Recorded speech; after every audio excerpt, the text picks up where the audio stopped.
Okay. അപ്പൊ ഞാന് പിന്നെ പെന്റക്കോസ്റ്റ് എന്നതിനെ പറ്റി ചിന്തിക്കുകയാണ്. പെന്റക്കോസ്റ്റ് എന്ന് പറയുമ്പോൾ ഒത്തിരി ആളുകൾക്ക് സംശയമാണ്. പെന്റക്കോസ്റ്റ് എന്ന് പറഞ്ഞാൽ 1901 ഈ ഡിസംബർ 31 ജനുവരി 1 അമേരിക്കയിലെ കാൻസാസില് ചാൾസ് പർഹാം എന്ന പാസ്റ്ററുടെ ബൈബിൾ കോളേജില് ഒരു പെൺകുട്ടി അന്യഭാഷ സംസാരിച്ചു. അപ്പൊ അത് നൂറ്റാണ്ടുകൾക്ക് ശേഷമാണ് അങ്ങനെ ഒരു കാര്യം നടക്കുന്നത്. അപ്പൊ അതാണ് ആധുനിക പെന്റക്കോസ്റ്റ് എന്നാ പറയുന്നത്. അപ്പൊ അങ്ങനെ അതൊരു എക്സ്പീരിയൻസ് ആണ്. അതേ തുടർന്ന് പലരും ഇങ്ങനെ സംസാരിച്ചു. പിന്നെ 1906 വില്യം സെയ്മൂർ എന്ന് പറഞ്ഞൊരു കറുത്തവർഗക്കാരൻ കാലിഫോർണിയയില് അസൂസ സ്ട്രീറ്റില് അദ്ദേഹത്തിന്റെ നേതൃത്വത്തിൽ അവിടെ ഒരു ഉണർവുണ്ടായി. അങ്ങനെ ഒത്തിരി പേര് ഇങ്ങനെ അന്യഭാഷ സംസാരിച്ചു. അപ്പൊ ഈ പറഞ്ഞ കാര്യങ്ങളെല്ലാം ഒരു എക്സ്പീരിയൻസ് ആണ്. നമ്മുടെ ഇന്ത്യയില് പണ്ഡിത രമാഭായിയെ കുറിച്ചും അതുമായി ബന്ധപ്പെട്ട് ആത്മപകർച്ചയെ കുറിച്ച് പറഞ്ഞു കേട്ടിട്ടുണ്ട്. അതെ, ഞാൻ പറഞ്ഞു ഇതെല്ലാം ഒരു എക്സ്പീരിയൻസ് ആണ്. അപ്പൊ ഈ പെന്റക്കോസ്റ്റ് ഒരു അനുഭവമാണെന്ന് പറഞ്ഞിട്ട് എഴുതുമ്പോൾ എന്താണ് പെന്റക്കോസ്റ്റ് എന്ന് പറഞ്ഞു. അപ്പൊ പെന്റക്കോസ്റ്റ് എന്ന് പറഞ്ഞാൽ ഇറ്റ്സ് ആൻ എക്സ്പീരിയൻസ്, അതൊരു അനുഭവമാണ്. എന്ന് പറഞ്ഞാൽ ആളുകൾ അന്യഭാഷ പറഞ്ഞു, പിന്നെ രോഗികൾക്ക് വേണ്ടി പ്രാർത്ഥിച്ചു, പിന്നെ പ്രവചിച്ചു. അപ്പൊ അങ്ങനെ ഒരു എക്സ്പീരിയൻസ് അല്ലെങ്കിൽ ഒരു ആത്മീക അനുഭവം. അപ്പൊ അതിനകത്ത് ഡോക്ടറിൻ ഇല്ല, കാരണം അതൊരു അനുഭവമാണ്. അപ്പൊ അത് പ്രത്യേകിച്ചൊരു സംഘടനയോട് ബന്ധപ്പെട്ടുണ്ടായതായ ഒരു അനുഭവമല്ല, മറിച്ച് ക്രിസ്ത്യൻ കമ്മ്യൂണിറ്റിയിൽ ഉണ്ടായതായ ഒരു അനുഭവമാണ്. എക്സിസ്റ്റിംഗ് ക്രിസ്ത്യൻ കമ്മ്യൂണിറ്റിയിൽ ഉണ്ടായ കുറെ ആളുകൾക്കുണ്ടായ ഒരു ആത്മപ്രഹർഷം. അതെ. അപ്പം ഈ ആത്മപ്രഹർഷം ഉണ്ടായ ഒരു ലോകം മുഴുവൻ പോയി ഇങ്ങനെയുള്ള അനുഭവം ഉണ്ടായെന്ന് പറഞ്ഞാൽ അവര് സംഘടിപ്പിച്ചത് ബൈബിൾ ക്ലാസ്സുകളെക്കാൾ ഉപരിയായിട്ട് കാത്തിരിപ്പ് യോഗങ്ങളാണ്. ബൈബിൾ ക്ലാസ്സുകൾ നടത്തി ദൈവശാസ്ത്രം പഠിപ്പിക്കുകയല്ല ചെയ്തത്, കാത്തിരിപ്പ് യോഗങ്ങൾ നടത്തി ആളുകൾ ഇങ്ങനെ ആത്മാവിനെ പ്രാപിക്കുക, പ്രവചിക്കുക, അന്യഭാഷ പറയുക, ആ ഒരു രീതിയാണ്. പക്ഷേ പെന്റക്കോസ്റ്റിന്റെ 3, 4, 5 തലമുറയിലൊക്കെ വന്ന് നിൽക്കുകയാണ്. കേരളത്തിലെ പെന്റക്കോസ്റ്റിനെ പറ്റി ഇപ്പൊ ഞാൻ പറയും. ഇപ്പൊ ഈ 5ാം തലമുറ വന്ന് നിൽക്കുമ്പം ഈ 5ാം തലമുറയിലുള്ള പെന്റക്കോസ്റ്റുകാര് ഇങ്ങനെയുള്ള ആത്മീക അനുഭവങ്ങളെ പരിഹസിക്കുന്നവരും ട്രോളുന്നവരുമാണ് ഭൂരിപക്ഷം. ഇതിനിടയ്ക്ക് ഞാൻ ചോദിച്ചോട്ടെ, ഈ അനുഭവങ്ങളോടുള്ള ബന്ധത്തിൽ വന്ന ആൾക്കാര് വേറിട്ട് ഒരു കമ്മ്യൂണിറ്റിയായി മാറിയ അനുഭവങ്ങളാണ് പിൽക്കാലത്ത് നമ്മൾ കാണുന്നത്. അതെ, അത് ഞാൻ പറഞ്ഞത് അവര് ഇതിനകത്ത് നമ്മൾ ഡിഫറൻഷിയേറ്റ് ചെയ്ത് പഠിക്കേണ്ട ഒരു വിഷയമുണ്ട്. അതായത് സമാന്തരമായിട്ട് 2 കാര്യങ്ങൾ ഒരുപോലെ വന്നു. ഒന്ന്, പ്രൊട്ടസ്റ്റന്റ് നവീകരണത്തെ തുടർന്നുണ്ടായ ഈ പ്ലിമത്ത് ബ്രദറൻ ഗ്രൂപ്പിന്റെ സ്വാധീനം. ബ്രദറൻ പ്രസ്ഥാനം ഡോക്ട്രിനൽ ബേസ്ഡ് ആണ്. അവർക്ക് അനുഭവാധിഷ്ഠിതമല്ല, ഉപദേശാധിഷ്ഠിതമാണ്. അപ്പൊ ഉപദേശാധിഷ്ഠിതമായിട്ട് വന്ന ബ്രദറൻ പ്രസ്ഥാനം കേരളത്തിൽ വേര് പിടിച്ച് പ്രവർത്തനങ്ങൾ നടത്തുമ്പോൾ തന്നെയാണ് അനുഭവാധിഷ്ഠിതമായ പെന്റക്കോസ്റ്റ് പ്രസ്ഥാനം കൂടെ വരുന്നത്. അല്ല, ഇതിപ്പം ഞാൻ ചോദിക്കട്ടെ, ഈ ബ്രദറൻ കമ്മ്യൂണിറ്റി ഉപദേശാധിഷ്ഠിതം എന്ന് പറയുന്നത് അവർക്ക് വേറിട്ടതായ ഒരു ഉപദേശം എന്താണ് പ്രത്യേകിച്ചുള്ളത്? അതാണ് കത്തോലിക്ക സഭയിൽ നിന്ന് കത്തോലിക്ക സഭയെ എതിർത്താണല്ലോ പ്രൊട്ടസ്റ്റന്റ് എന്നുള്ള രീതി വരുന്നത്. എക്സാക്ട്ലി. അപ്പൊ ഇതിൽ പറ്റി ഏറ്റവും വലിയ കുഴപ്പം, കത്തോലിക്ക സഭയിൽ നിന്ന് എൻറ്റയർലി ഡിഫറന്റ് ആയിരുന്നു ഓർത്തഡോക്സ് സഭ. എന്നാൽ കേരളത്തിൽ വന്നിട്ട് ഈ ഓർത്തഡോക്സ് സഭയിൽ നിന്നാണ് കൂടുതൽ ആളുകളെ ഈ ബ്രദറൻകാര് ആകർഷിച്ചത്. പാസ്റ്റർ കെ ഇ എബ്രഹാം പുസ്തകം എഴുതുമ്പോഴും കത്തോലിക്ക സഭയ്ക്ക് എതിരായിട്ടും കത്തോലിക്ക സഭയുടെ ആചാരങ്ങൾക്കും അനുഷ്ഠാനങ്ങൾക്കും വിശ്വാസ പ്രമാണങ്ങൾക്കും എതിരായിട്ടാണ് മഹദിയ ബാബിലോൺ എന്ന പുസ്തകം എഴുതുന്നത്. പക്ഷെ അവർക്ക് ആകർഷിക്കാൻ കഴിഞ്ഞത് ഓർത്തഡോക്സുകാരെയാണ്. കത്തോലിക്ക സഭ ഓർത്തഡോക്സ് ബാക്ക്ഗ്രൗണ്ടിൽ നിന്നാണെന്ന്. കത്തോലിക്ക സഭയിൽ നിന്ന് നല്ല കത്തോലിക്കരെ അധികം പേരെ നല്ല ആരെയും തന്നെ ഈ പെന്തക്കോസ്തുകാർക്ക് ആകർഷിക്കാൻ കഴിഞ്ഞിട്ടില്ല. വളരെ ചുരുക്കമായിട്ട് കത്തോലിക്കർ പോയിട്ടുണ്ട്. എന്നാൽ ഈ ഓർത്തഡോക്സിൽ നിന്നും മാർത്തോമായിൽ നിന്നും ധാരാളം ആളുകൾ പോയി. അപ്പൊ ഞാൻ അതിന്റെ പശ്ചാത്തലത്തിൽ 2 സ്ട്രീമാണ്. ഒന്ന് ബ്രദറൻ സ്ട്രീമും മറ്റേത് പെന്തക്കോസ്റ്റൽ സ്ട്രീം. ഈ ആക്ച്വലി ബ്രദറൻ സ്ട്രീമിന്റെ നമ്മളിപ്പം വന്നപ്പോ ഭാഷ പറഞ്ഞത് അവർ ഉപദേശാധിഷ്ഠിതം എന്ന് പറയുമ്പോൾ ഈ ഇവരുടെ ഉപദേശം എന്ന് പറയുന്നത് ഇവര് ആക്ച്വലി ഈ മാതാവിനെ വണങ്ങുന്നതും പിന്നെ വിശുദ്ധന്മാർക്ക് മധ്യസ്ഥത അണയ്ക്കുന്ന അങ്ങനെയുള്ളതായ ചില ആചാര അനുഷ്ഠാനങ്ങളെ ഒഴിവാക്കിയതല്ല. ഉപദേശപരമായി ആ വ്യത്യാസമാണ് നമുക്ക് അറിയേണ്ടത്. ഈ രണ്ടു കൂട്ടരും ആ രണ്ടു കൂട്ടർ തമ്മിലല്ല നമ്മൾ ഡിഫറൻഷിയേറ്റ് ചെയ്യുന്നത്. പെന്തക്കോസ്റ്റുകാരെന്ന് പറഞ്ഞാൽ അനുഭവാധിഷ്ഠിതമാണ്, ബ്രദറൻകാർ ഉപദേശാധിഷ്ഠിതമാണ്. പെന്തക്കോസ്റ്റുകാർക്ക് ഞാൻ പറഞ്ഞു വരുന്നത് അവർക്ക് ഉപദേശം ഇല്ലെന്നാണ് ഈ പറയുന്നത്. ഈ അതായത് ശരീരികളും അശരീരികളും ഉണ്ട്. ശരീരികളും അശരീരികളും ഉണ്ടല്ലോ. ഇപ്പൊ ശരീരമുള്ള ഇതും ശരീരം ഇല്ലാത്തവരും എന്ന് പറഞ്ഞ പോലെ ബ്രദറുകാർക്ക് ശരീരമുണ്ട്, പെന്തക്കോസ്റ്റിൽ ശരീരമില്ല, ഉപദേശം ഉദ്ദേശിക്കുന്നത്. അപ്പൊ ബ്രദറൻകാരുടെ ഉപദേശം വന്നിട്ട് അവരാണ് ഈ വേർപാടെന്ന ഒരു കോൺസെപ്റ്റ് കൊണ്ടുവരുന്നത്. ഈ വേർപാടെന്ന കോൺസെപ്റ്റ് പെന്തക്കോസ്റ്റൽ കോൺസെപ്റ്റ് അല്ല, അത് ബ്രദറൻ കോൺസെപ്റ്റ് ആണ്. എന്നാൽ കേരളത്തിൽ ഇത് രണ്ടും കൂടെ എന്ത് ചെയ്തു? മിക്സായി. ഈ പെന്തക്കോസ്റ്റ് ഉണ്ടായ അമേരിക്കയിലെ പെന്തക്കോസ്റ്റുകാര് വേർപാടുകാരല്ല. പെന്തക്കോസ്റ്റ് എന്ന് പറഞ്ഞാൽ അതൊരു എക്സ്പീരിയൻസ് ആയിട്ട് ഈ കൃപാവരങ്ങളും അത്ഭുതങ്ങളും അടയാളങ്ങളും രോഗസൗഖ്യങ്ങളും പ്രവചനങ്ങളും അങ്ങനെ അങ്ങ് പോവാണ്. ഉപദേശത്തിനല്ല പ്രാമുഖ്യം. എന്നാൽ ബ്രദറൻകാര് ഉപദേശം പറഞ്ഞ് അപ്പൊ ഈ കേരളത്തിൽ വന്നു കഴിഞ്ഞപ്പോ ഇത് രണ്ടും കൂടെ ഒരു സമ്മിശ്രമായിട്ടൊരു സംഭവമായി തീർന്നു. സമ്മിശ്രമായിട്ടൊരു സംഭവമായി തീർന്നിട്ട് ഉപദേശത്തിന് വ്യക്തതയില്ല.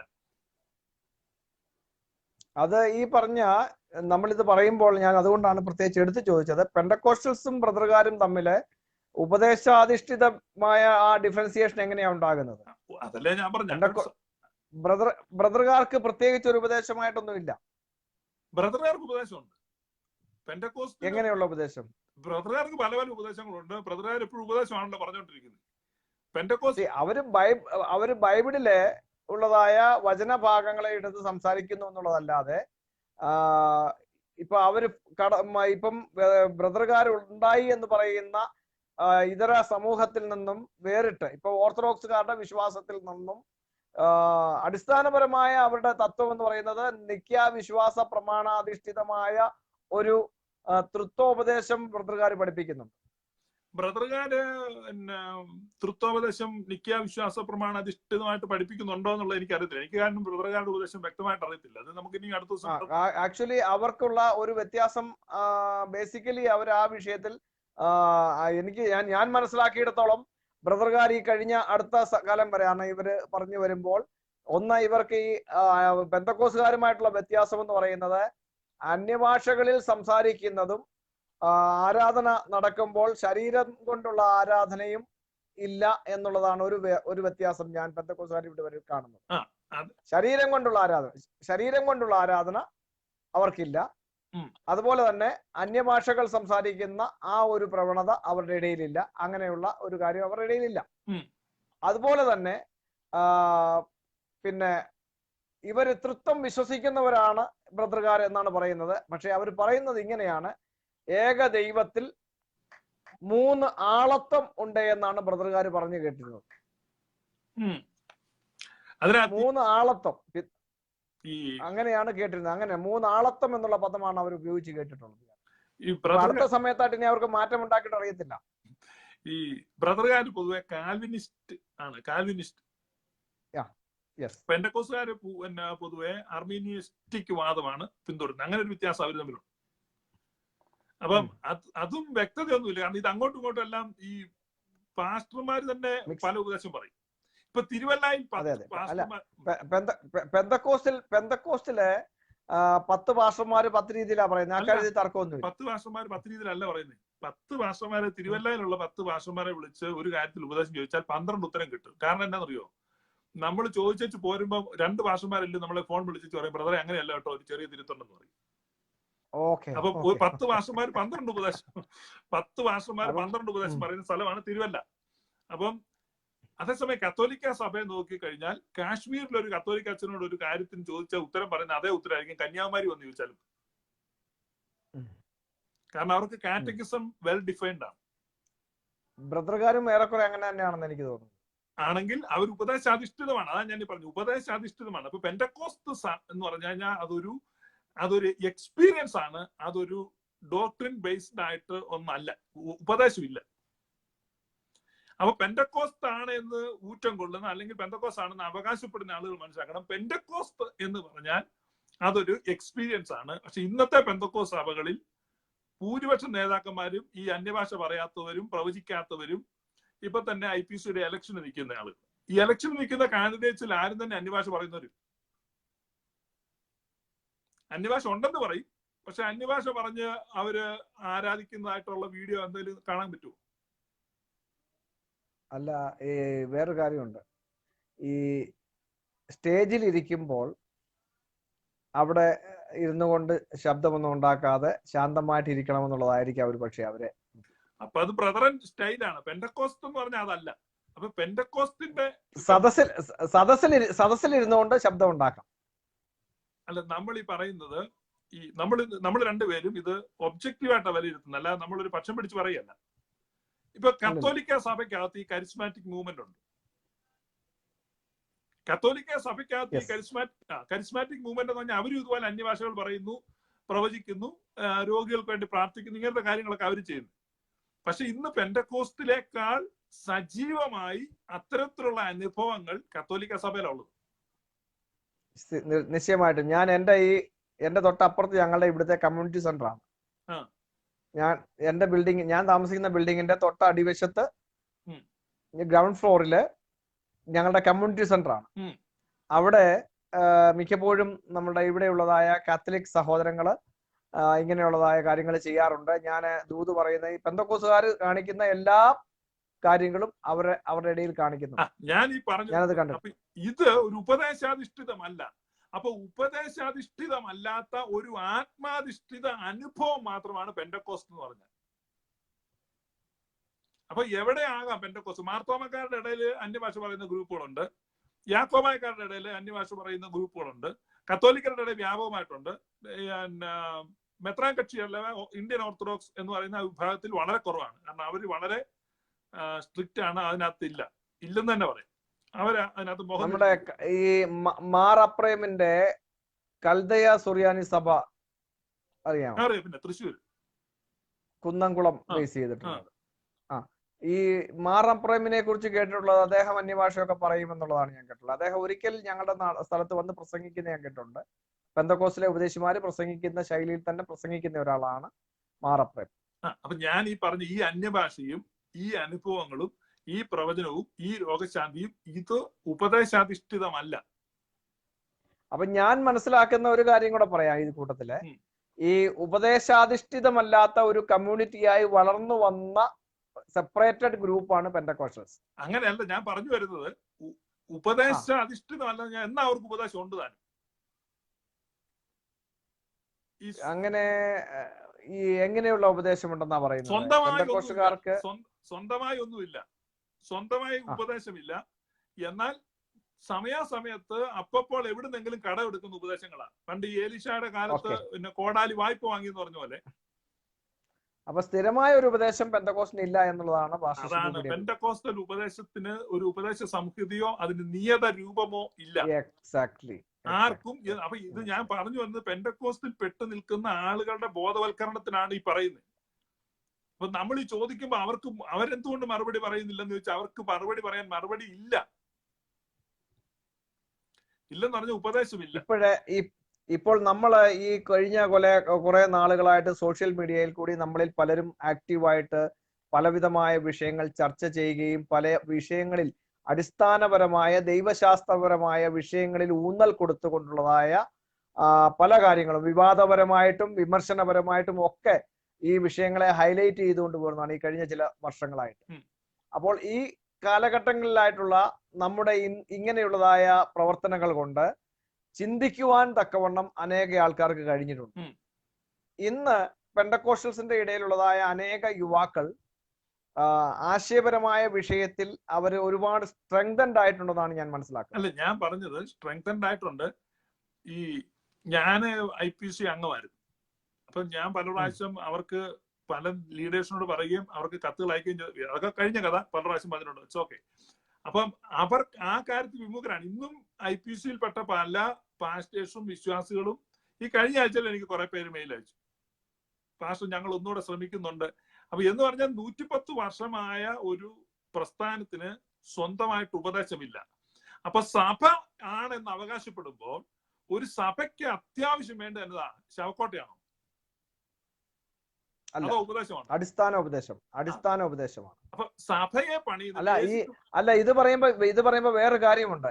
പെന്തക്കോസ്തുകാര് അടിസ്ഥാന ഉപദേശം എന്ന് പറഞ്ഞ 7 ഉപദേശം എന്ന് പറഞ്ഞ അപ്പോസ്തല പ്രവൃത്തികളുടെ പുസ്തകം 2-ാം അധ്യായത്തിൽ നിന്ന് ഉദ്ധരിച്ചുകൊണ്ട് സംസാരിക്കുന്ന കേട്ടില്ലേ പാസ്റ്റർ? അത് അങ്ങേറ്റം പരിഹാസ്യമാണ്. അല്ല, നമ്മളാ പറഞ്ഞല്ലോ അടിസ്ഥാന ഇപ്പൊ തന്നെ അടിസ്ഥാന ഉപദേശം എബ്രായ ലേഖനം 6-ാം അധ്യായത്തിലുണ്ടല്ലോ അടിസ്ഥാന ഉപദേശങ്ങൾ.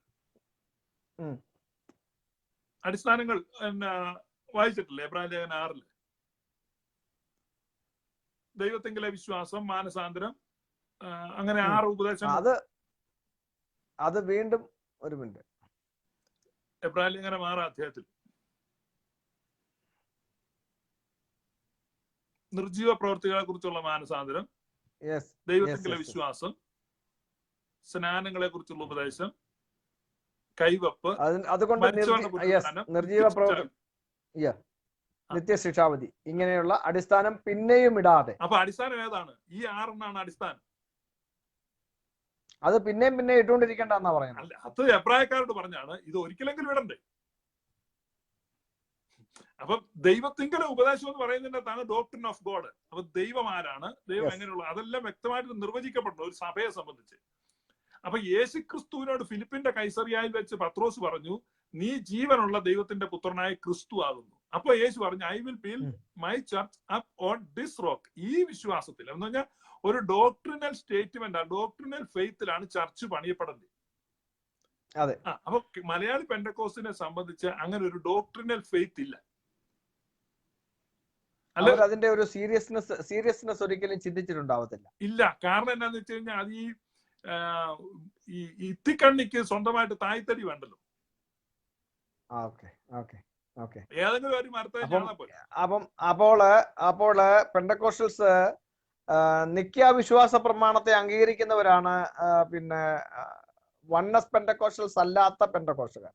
അത് നമ്മൾ ചുമ്മാ അസ്യൂം ചെയ്യുന്നതാണ്. അവരാരും അത് പറഞ്ഞിട്ടില്ല. ഞങ്ങൾ നിക്യ വിശ്വാസം അത് ചൊല്ലുന്നില്ലെങ്കിലും അവരതിനെ കുറിച്ച് സംസാരിക്കുന്നവരാണ്. പക്ഷെ അടിസ്ഥാനപരമായിട്ട് നമ്മൾ ഈ സംസാരിക്കുമ്പോൾ മനസ്സിലാക്കേണ്ട ഒരു കാര്യം, ഇവര് ഇങ്ങനെ ഒരു തത്വസംഹിതയോ അല്ലെങ്കിൽ അടിസ്ഥാന ഉപദേശങ്ങളെയോ ബിൽഡപ്പ് ചെയ്തുകൊണ്ട് ഫോം ചെയ്തുകൊണ്ട് ആ ഒരു ഫ്രെയിമിനകത്ത് നിന്നുകൊണ്ട് ഒരു മൂവ്മെന്റ് ആയിട്ട് പോകുന്നതിനെ കുറിച്ച് ഇവർ ചിന്തിച്ചിട്ടുണ്ടാകത്തില്ല. ആ അനുഭവാധിഷ്ഠിതമായി എന്ന് വാസു വിശേഷിപ്പിച്ചതുപോലെ യേശുക്രിസ്തുവിൽ കൂടിയുള്ള രക്ഷയും മാനസാന്തരവും നിത്യജീവനെ കുറിച്ചും പറയുകയും ഒപ്പം പരിശുദ്ധാത്മാവിൽ ഉണ്ടാകുന്നതായ ഈ ബോഡി കൂടെ ചേർത്തുകൊണ്ടുള്ളതായ ഒരു ആരാധന രീതിയിൽ കൂടി ഇവര് മുന്നോട്ട് പോയി എന്നുള്ളതാണ് മനസ്സിലാക്കുന്നത്. ഞാൻ ഈ പറഞ്ഞത്, അപ്പോൾ ഈ കേരളത്തിലെ സുറിയാനി ക്രിസ്ത്യാനികളാണ് പെന്തക്കോസ്റ്റിൽ ഒരു നല്ല ഒരു മേജർ വിഭാഗം വന്നത്. അപ്പൊ ഈ സുറിയാനി ക്രിസ്ത്യാനികളായിരിക്കുന്ന ആളുകൾക്ക് അവരുടെ ജനിച്ചു വളർന്ന പാരമ്പര്യത്തിൽ നിക്ക വിശ്വാസ പ്രമാണം അംഗീകരിക്കുന്നുണ്ട്. അതുകൊണ്ട് അവര് നിക്ക വിശ്വാസ പ്രമാണം എന്ന് പറയുന്നല്ലാതെ പെന്തക്കോസ്റ്റിൽ ഒഫീഷ്യലി നിക്ക വിശ്വാസ പ്രമാണം അംഗീകരിച്ചിട്ടില്ല.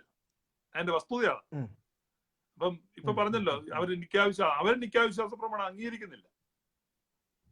പിന്നെ ഈ പറഞ്ഞ പോലെ മുളമുട്ടിന്നും കുളഞ്ഞിക്കൊമ്പലിന്നും ഒക്കെ വന്ന ആളുകൾ ആ നിക്ക വിശ്വാസ പ്രമാണം അവർ പിതാക്കന്മാരായിട്ട് ചൊല്ലിയതായതുകൊണ്ട് അങ്ങ് പറയുന്നു. അപ്പൊ അത് ഒരു ഒഫീഷ്യൽ. ഇനിയിപ്പോഴേ നിലവിലുള്ള സാഹചര്യത്തിൽ നമ്മൾ വിശേഷിപ്പിക്കുന്ന മലയാളി പെന്തക്കോസ്റ്റൽസ് എന്ന് പറയുന്ന കമ്മ്യൂണിറ്റി അത് ഒരു സംഘടനയല്ല. എത്ര സംഘടനകളാണ് എന്ന് നമുക്ക് തന്നെ അറിയത്തില്ല. അത്രത്തോളം. അപ്പോൾ ഈ പറഞ്ഞ മലയാളി പെന്തക്കോസ്റ്റൽസ് എന്നിപ്പം നമ്മൾ വിശേഷിപ്പിക്കുന്ന ഈ സമൂഹം അത് എത്ര സംഘടനകളാണെന്ന് അറിയാൻ പറ്റാത്ത വിവിധ അഡ്മിനിസ്ട്രേഷന്റെ കീഴിലുള്ള അല്ലെങ്കിൽ വിവിധ മാനേജ്മെന്റിന്റെ കീഴിലുള്ളതായ പല സംഘടനകളാണ്. ഈ സംഘടനകൾക്കെല്ലാം കൂടെ ഏകീകൃതമായ എല്ലാവർക്കും സ്വീകാര്യമായ നിലയിൽ ഒരു ഉപദേശ സംഹിത ഉണ്ടാക്കുക എന്ന് പറയുന്നത് അത്ര ഈസിയായ ഒരു കാര്യമാണെന്ന് ചിന്തിക്കുന്നുണ്ടോ? അല്ല, അങ്ങനെ പറ്റത്തില്ലെങ്കിൽ ഇവരിത് നടത്തുന്നതിൽ അർത്ഥമില്ല. കാരണം ഇത് പൊതുജന വഞ്ചനയാണ്. അതിന്റെ കാരണം ഞാൻ പറയാം, ഇത് അപ്പോസ്തലനായ പൗലോസ് ശ്ലീഹായുടെ ഭാഷയിൽ പറഞ്ഞാൽ അന്യവും വ്യത്യസ്തങ്ങളുമായിരിക്കുന്ന ഉപദേശങ്ങൾ. മനസ്സിലായോ? അന്യമായ ഉപദേശം, വ്യത്യസ്തങ്ങളായ ഉപദേശം. അപ്പൊ അതിനാൽ നിങ്ങളെ അനേകർ വലയ്ക്കുന്നു എന്ന് പറഞ്ഞതുപോലെ ഈ പെന്തക്കോസ്തിനകത്ത് പ്രസംഗിക്കുന്ന ആളുകൾ പല കാര്യങ്ങളാണ് പ്രസംഗിക്കുന്നത്. അത് മിക്കതും ഹെരസികളാണ്. അതിന് വേറെ കാര്യമുണ്ടെന്ന്. ഈ പിന്നെ പെന്തക്കോസ്റ്റിലുള്ള പ്രശ്നം എന്താണെന്നറിയാമോ? അവിടെയുള്ള പ്രശ്നം ക്ലീൻ ഷേവ് ചെയ്ത് ഫുൾ സ്ലീവ് ഇട്ട് ഒരു ബൈബിളുമായിട്ട് വരുന്ന എല്ലാവരും അവിടെ സ്വീകാര്യരാ. പ്രത്യേകിച്ച് നാല് അന്യഭാഷയും പറഞ്ഞ് തലേ കൈവച്ചിട്ട് 2 ദൂതും പറയാനുള്ള കപ്പാസിറ്റി ആയി കഴിഞ്ഞാൽ അവർക്ക് എവിടെയും എൻട്രിയാണ്. ആ ഒരു ഒടിവിദ്യ അറിയാമെങ്കിൽ അവർക്ക് എവിടെയും എൻട്രിയാണ്. പ്രത്യേകിച്ച് ഈ ടീമിനെ കുറിച്ച് ഞാൻ മനസ്സിലാക്കിയത്, ഇവർ പെട്ടെന്ന് സ്ത്രീകളെയാണ് ഈ കാര്യത്തിൽ കയ്യിലെടുക്കുന്നത്. കാരണം ഒരു പരിധി വരെ പുരുഷന്മാരുടെ അടുത്ത് ഇവരുടെ കസർത്തുകളിൽ വളരെ കുറച്ചേ നടക്കത്തുള്ളൂ. അതെ, കൂടുതലും ഗൾഫിൽ ജോലിയുള്ള ആളുകളുടെ വീടുകളിലാണ് ഇവർ വിസിറ്റ് ചെയ്യുന്നത്. അപ്പം ഇവര് എന്ന് പറഞ്ഞു കഴിഞ്ഞാല് ഇവരെ പെട്ടെന്ന് ഈ ദൂത് പറച്ചിലൊരു പ്രത്യേക സംഭവമാണ്. അപ്പം എന്നെ സംബന്ധിച്ച് ഞാൻ ഇത്രയും കാലങ്ങളായിട്ട് എനിക്ക് ഈ കാര്യത്തോട് വലിയ താല്പര്യമില്ലാത്ത ഒരാളാണ്. കാരണം ഞാൻ ഇങ്ങനെയുള്ള ടീമുകളെ വർഷങ്ങൾക്ക് മുമ്പേ നമ്മുടെ ഇവിടുത്തെ ഞങ്ങളുടെ ഡൽഹിയിലെ ഞങ്ങളുടെ എ ബി നഗർ സഭയില് ഞാനും ഉൾപ്പെടെ നമ്മൾ ശുശ്രൂഷകൾ നടത്തിക്കൊണ്ട് പോകുന്ന ആ കാലഘട്ടങ്ങൾ, അതായത് ഞങ്ങൾക്ക് ഒരു ലോക്കൽ ചർച്ച്, ഞങ്ങളുടെ ചർച്ചിന് ഞങ്ങൾ പാസ്റ്റേഴ്സിനെ ആരെയും അപ്പോയിന്റ് ചെയ്തിട്ടില്ല. ഞങ്ങൾ തന്നെയായിരുന്നു നടത്തിയിരുന്നത് ആ സഭയുടെ തുടക്കം മുതൽ. ഞങ്ങൾ അവിടെ വേറൊരിടത്തൊന്നും മാറി ഞങ്ങൾ അവിടെ ആരാധന തുടങ്ങുമ്പോൾ ഞങ്ങൾ തന്നെയാണ് ശുശ്രൂഷിച്ചത്. ഞാനും നമ്മുടെ ഡൽഹി പോലീസിലുണ്ടായിരുന്ന ഒരു പോലീസ് ഓഫീസർ ഉണ്ടായിരുന്നു, മാത്യു ചായന്. ഞങ്ങൾ രണ്ടും കൂടെ ആയിരുന്നു അവിടെ ആദ്യം ശുശ്രൂഷ. 1.5 വർഷം ഞങ്ങൾ രണ്ടും കൂടെ ആയിരുന്നു ശുശ്രൂഷിച്ചത്. അപ്പൊ ആ കാലഘട്ടങ്ങളില് ഞങ്ങളുടെ ഉപവാസ പ്രാർത്ഥനകളും ഞങ്ങളുടെ ആരാധനയും ഒക്കെ ഞങ്ങൾ വളരെ നല്ല രീതിയിൽ കൊണ്ടുപോയിട്ടുണ്ട്. പിന്നെ അവിടെ ഞങ്ങള് ഈ തലയിൽ കൈവച്ച് ദൂത് പറയാനായിട്ട് പ്രത്യേകിച്ച് ആൾക്കാരെ വിളിക്കുന്നതിനോട് വളരെ വിമുഖത കാണിച്ച ആൾക്കാരാണ്. ഞങ്ങൾ അതിനെ സ്പെഷ്യലിസ്റ്റുകൾ എന്നാണ് വിശേഷിപ്പിക്കുന്നത് ഈ ടീമിനെ. ഞങ്ങൾ ആരെയും വിളിക്കുന്നതിനെ കുറിച്ച് ചിന്തിച്ചു കഴിഞ്ഞാൽ, വചനം ശുശ്രൂഷിക്കാൻ ആരെയും വിളിക്കുന്നതിനെ കുറിച്ച് ചിന്തിച്ചാൽ ഞങ്ങൾ പറയും സ്പെഷ്യലിസ്റ്റുകളെ വേണ്ട, വചനം നന്നായി പഠിപ്പിക്കുന്ന ശുശ്രൂഷിക്കുന്ന ആൾക്കാരാണെങ്കിൽ ഓക്കെ, സ്വാഗതം. കാരണം ബൈബിൾ ബേസ്ഡ് ആയിട്ട് അടിസ്ഥാനപരമായി വചനത്തിൽ നിന്നുകൊണ്ട് 4 കാര്യങ്ങൾ നന്നായി പറയുന്നവരാണെങ്കിൽ അതാണ് ഏറ്റവും സ്വീകാര്യം. അതല്ലാതെ കുറച്ച് ഇളക്കമുണ്ടാക്കി കുറെ കാര്യങ്ങളൊക്കെ പറഞ്ഞിട്ട് പോകുന്നത് കൊണ്ട് കാര്യമായ പ്രയോജനം ഉണ്ടാകുന്നില്ല എന്നുള്ളതായിരുന്നു ഞങ്ങളുടെ അന്നത്തെ ചിന്ത. ഞങ്ങളത് ആ സഭയിൽ അങ്ങനെയായിരുന്നു പോയിരുന്നത്. അപ്പം ഞാൻ പൊതുവെ ഈ കാര്യത്തോട് താല്പര്യമുള്ള ഒരാളല്ല. ഞാൻ മനസ്സിലാക്കുന്നത് ദൈവത്തിന് എന്നോട് അറിയിക്കാനുള്ളത് അത് ദൈവം എന്നെ അറിയിക്കും. അതിന് ഞാൻ ആരെയും അങ്ങോട്ട് പോയി അന്വേഷിക്കേണ്ട കാര്യമില്ല. ചിലരൊക്കെ ഉണ്ട് സഭയിൽ ഈ ഇങ്ങനെയുള്ള സ്പെഷ്യലിസ്റ്റുകൾ വരുമ്പോൾ സാധാരണ അധികം അവർ മുന്നോട്ട് പോയിരുന്ന് ഇങ്ങനെ ഇരിക്കും, എന്നോട് പറയണേ എന്ന് പറഞ്ഞിരിക്കും. എന്ന് പറഞ്ഞാൽ ആ വന്നിരിക്കുന്ന ആളിന്റെ മുമ്പിൽ നമ്മൾ ഇച്ചിരി ആത്മീയനൊക്കെയാണ് എന്ന് അവർക്ക് ബോധ്യപ്പെടുകയും അവർ നമ്മളോട് സംസാരിക്കുകയും ചെയ്യുക എന്നുള്ളതാണ് പ്രത്യേകിച്ചുള്ളത്. അപ്പം അവർ വന്ന ആൾക്കാർക്ക് നോക്കുമ്പോൾ ഈ പുള്ളി അപ്പൊ ഇവനൊത്ത ദൂത് അവർ കൊടുക്കുകയും ചെയ്യും. അല്ല, ഇതിനകത്ത് ഇപ്പൊ ഞാൻ അങ്ങനെയുള്ള കാര്യങ്ങൾ തെറ്റ് കാണുന്നില്ല. കാരണം അതെല്ലാം ഒരു വൈകാരിക അനുഭൂതികളാണ്, പേഴ്സൺ ടു പേഴ്സൺ ആളുകൾക്കുള്ള. പക്ഷെ അതിനകത്ത് ഉപദേശം ഇല്ലെന്നാ ഞാൻ പറഞ്ഞു. അത് ഉപദേശമില്ല. അത് അതേക്കുറിച്ച് ഇന്ന് തർക്കിക്കുകയും സിമ്പോസി നടത്തുകയും ചെയ്യേണ്ട ആവശ്യമില്ല. ചിലരുടെ അനുഭവം അങ്ങനെ, ചിലരുടെ അനുഭവം ഇങ്ങനെ, ചിലർ അങ്ങനെ ചെയ്യുന്നു, ചിലരിങ്ങനെ ചെയ്യുന്നു. ഇപ്പം നമ്മള് കറണ്ട് അങ്ങോട്ട് ഇട്ട് കഴിഞ്ഞാൽ നമ്മുടെ ഇതിനിടയ്ക്ക് ഇവിടെ നമ്മുടെ ഒരു യഹോവയുടെ സാക്ഷിക്കാരൻ വന്നിട്ടുണ്ട്. പുള്ളി പറയുന്നു യഹോവയുടെ സാക്ഷികൾ ലോകമെമ്പാടും ഉണ്ടെന്ന്. വായിച്ചായിരുന്നു ആ കമന്റ്? ഇല്ല, യഹോവയുടെ സാക്ഷികൾ ലോകമെമ്പാടും ഉണ്ടായി, സംശയമില്ലാത്ത കാര്യം. അതുകൊണ്ട് കുഴപ്പം. നമ്മുടെ എൽദോസ് കേലാലാണ് യഹോവയുടെ സാക്ഷികൾ ലോകമെമ്പാടും ഉണ്ടെന്ന്. എന്തിനാണ് അത് പറഞ്ഞതെന്ന് മനസ്സിലായില്ല. നമ്മൾ സംസാരിക്കുന്ന വിഷയവുമായിട്ട് ബന്ധപ്പെട്ടല്ല. യഹോവയുടെ സാക്ഷികൾ എന്ന് പറഞ്ഞു കഴിഞ്ഞാൽ അവര് അനുഭവാധിഷ്ഠിത ഗ്രൂപ്പ് അല്ല, ഉപദേശാധിഷ്ഠിതമാണ്. അവർക്ക് വ്യക്തമായ ഉപദേശം, വ്യത്യസ്തമായ ഉപദേശമുണ്ട്. ആ ഉപദേശം യഹോവയുടെ സാക്ഷികള് 200ഓളം ഭാഷകളിൽ അവരുടെ മാസികയും ലിറ്ററേച്ചറും പ്രസിദ്ധീകരിക്കുന്നുണ്ട്. അതെല്ലാം ഒരേപോലെയാണ് അവരുടെ മാസികയും കാര്യങ്ങളും. അവരുടെ ആൾക്കാരും പൊതുവെ ഈ ചർച്ചകൾക്കൊന്നും മുന്നോട്ട് ഇല്ല, ചർച്ചകൾക്ക് വരത്തില്ലെന്ന് തന്നെയല്ല. അവര് ന്യൂസിലാൻഡിൽ പ്രസംഗിക്കുന്ന സെയിം കാര്യമായിരിക്കും ഫിൻലാൻഡിൽ പ്രസംഗിക്കുന്നത്, ആ സെയിം കാര്യമായിരിക്കും ന്യൂയോർക്ക് പ്രസംഗിക്കുന്നത്, ആ സെയിം കാര്യമായിരിക്കും ആലപ്പുഴ പ്രസംഗിക്കുന്നത്.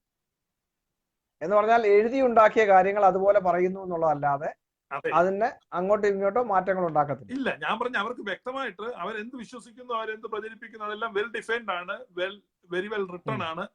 അപ്പൊ ഈ പെന്റക്കോസ്റ്റ് എന്ന് പറഞ്ഞു കഴിഞ്ഞാൽ അത് it is just an experience. അപ്പൊ അതൊരു എക്സ്പീരിയൻസ് മാത്രമാണ്. ആ എക്സ്പീരിയൻസ് ഉള്ളവർ കത്തോലിക്ക സഭയിലുണ്ട്, ആ എക്സ്പീരിയൻസ് ഉള്ളവർ മെത്തഡിസ്റ്റ് സഭയിലുണ്ട്, ആ എക്സ്പീരിയൻസ് ഉള്ളവർ യാക്കോബായ സഭയിലുണ്ട്, ആ എക്സ്പീരിയൻസ് ഉള്ളവർ ഒരു ഉപദേശവും ഇല്ലാത്തവരും ഉണ്ട്. അപ്പൊ പൊതുവിൽ പറഞ്ഞു കഴിഞ്ഞാൽ പെന്തക്കോസ്തുകാരെന്ന് പറയുന്നത് ഒരു പ്രത്യേക സംഘടനയോ ഒരു പ്രത്യേക സമൂഹമോ അല്ല, മറിച്ച് എല്ലാ സഭാ വിഭാഗങ്ങളിലും കാണുവാൻ ലഭിക്കുന്നതായ ചില അനുഭവസ്ഥരായുള്ള ആൾക്കാരാണ്. അതാണ് പെന്തക്കോസ്റ്റ്.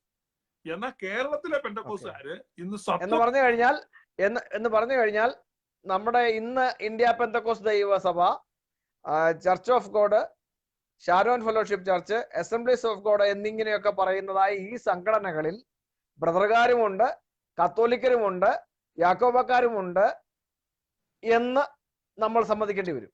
സാത്താൻ സേവക്കാരുമുണ്ട്, ഉണ്ടാവും, ഉണ്ട്. അത് തെളിയിക്കുക. കാരണം നമ്മൾ പെന്തക്കോസ്റ്റിൽ ഇപ്പൊ ഒത്തിരി സാത്താൻ സേവ നടക്കുന്നുണ്ട്.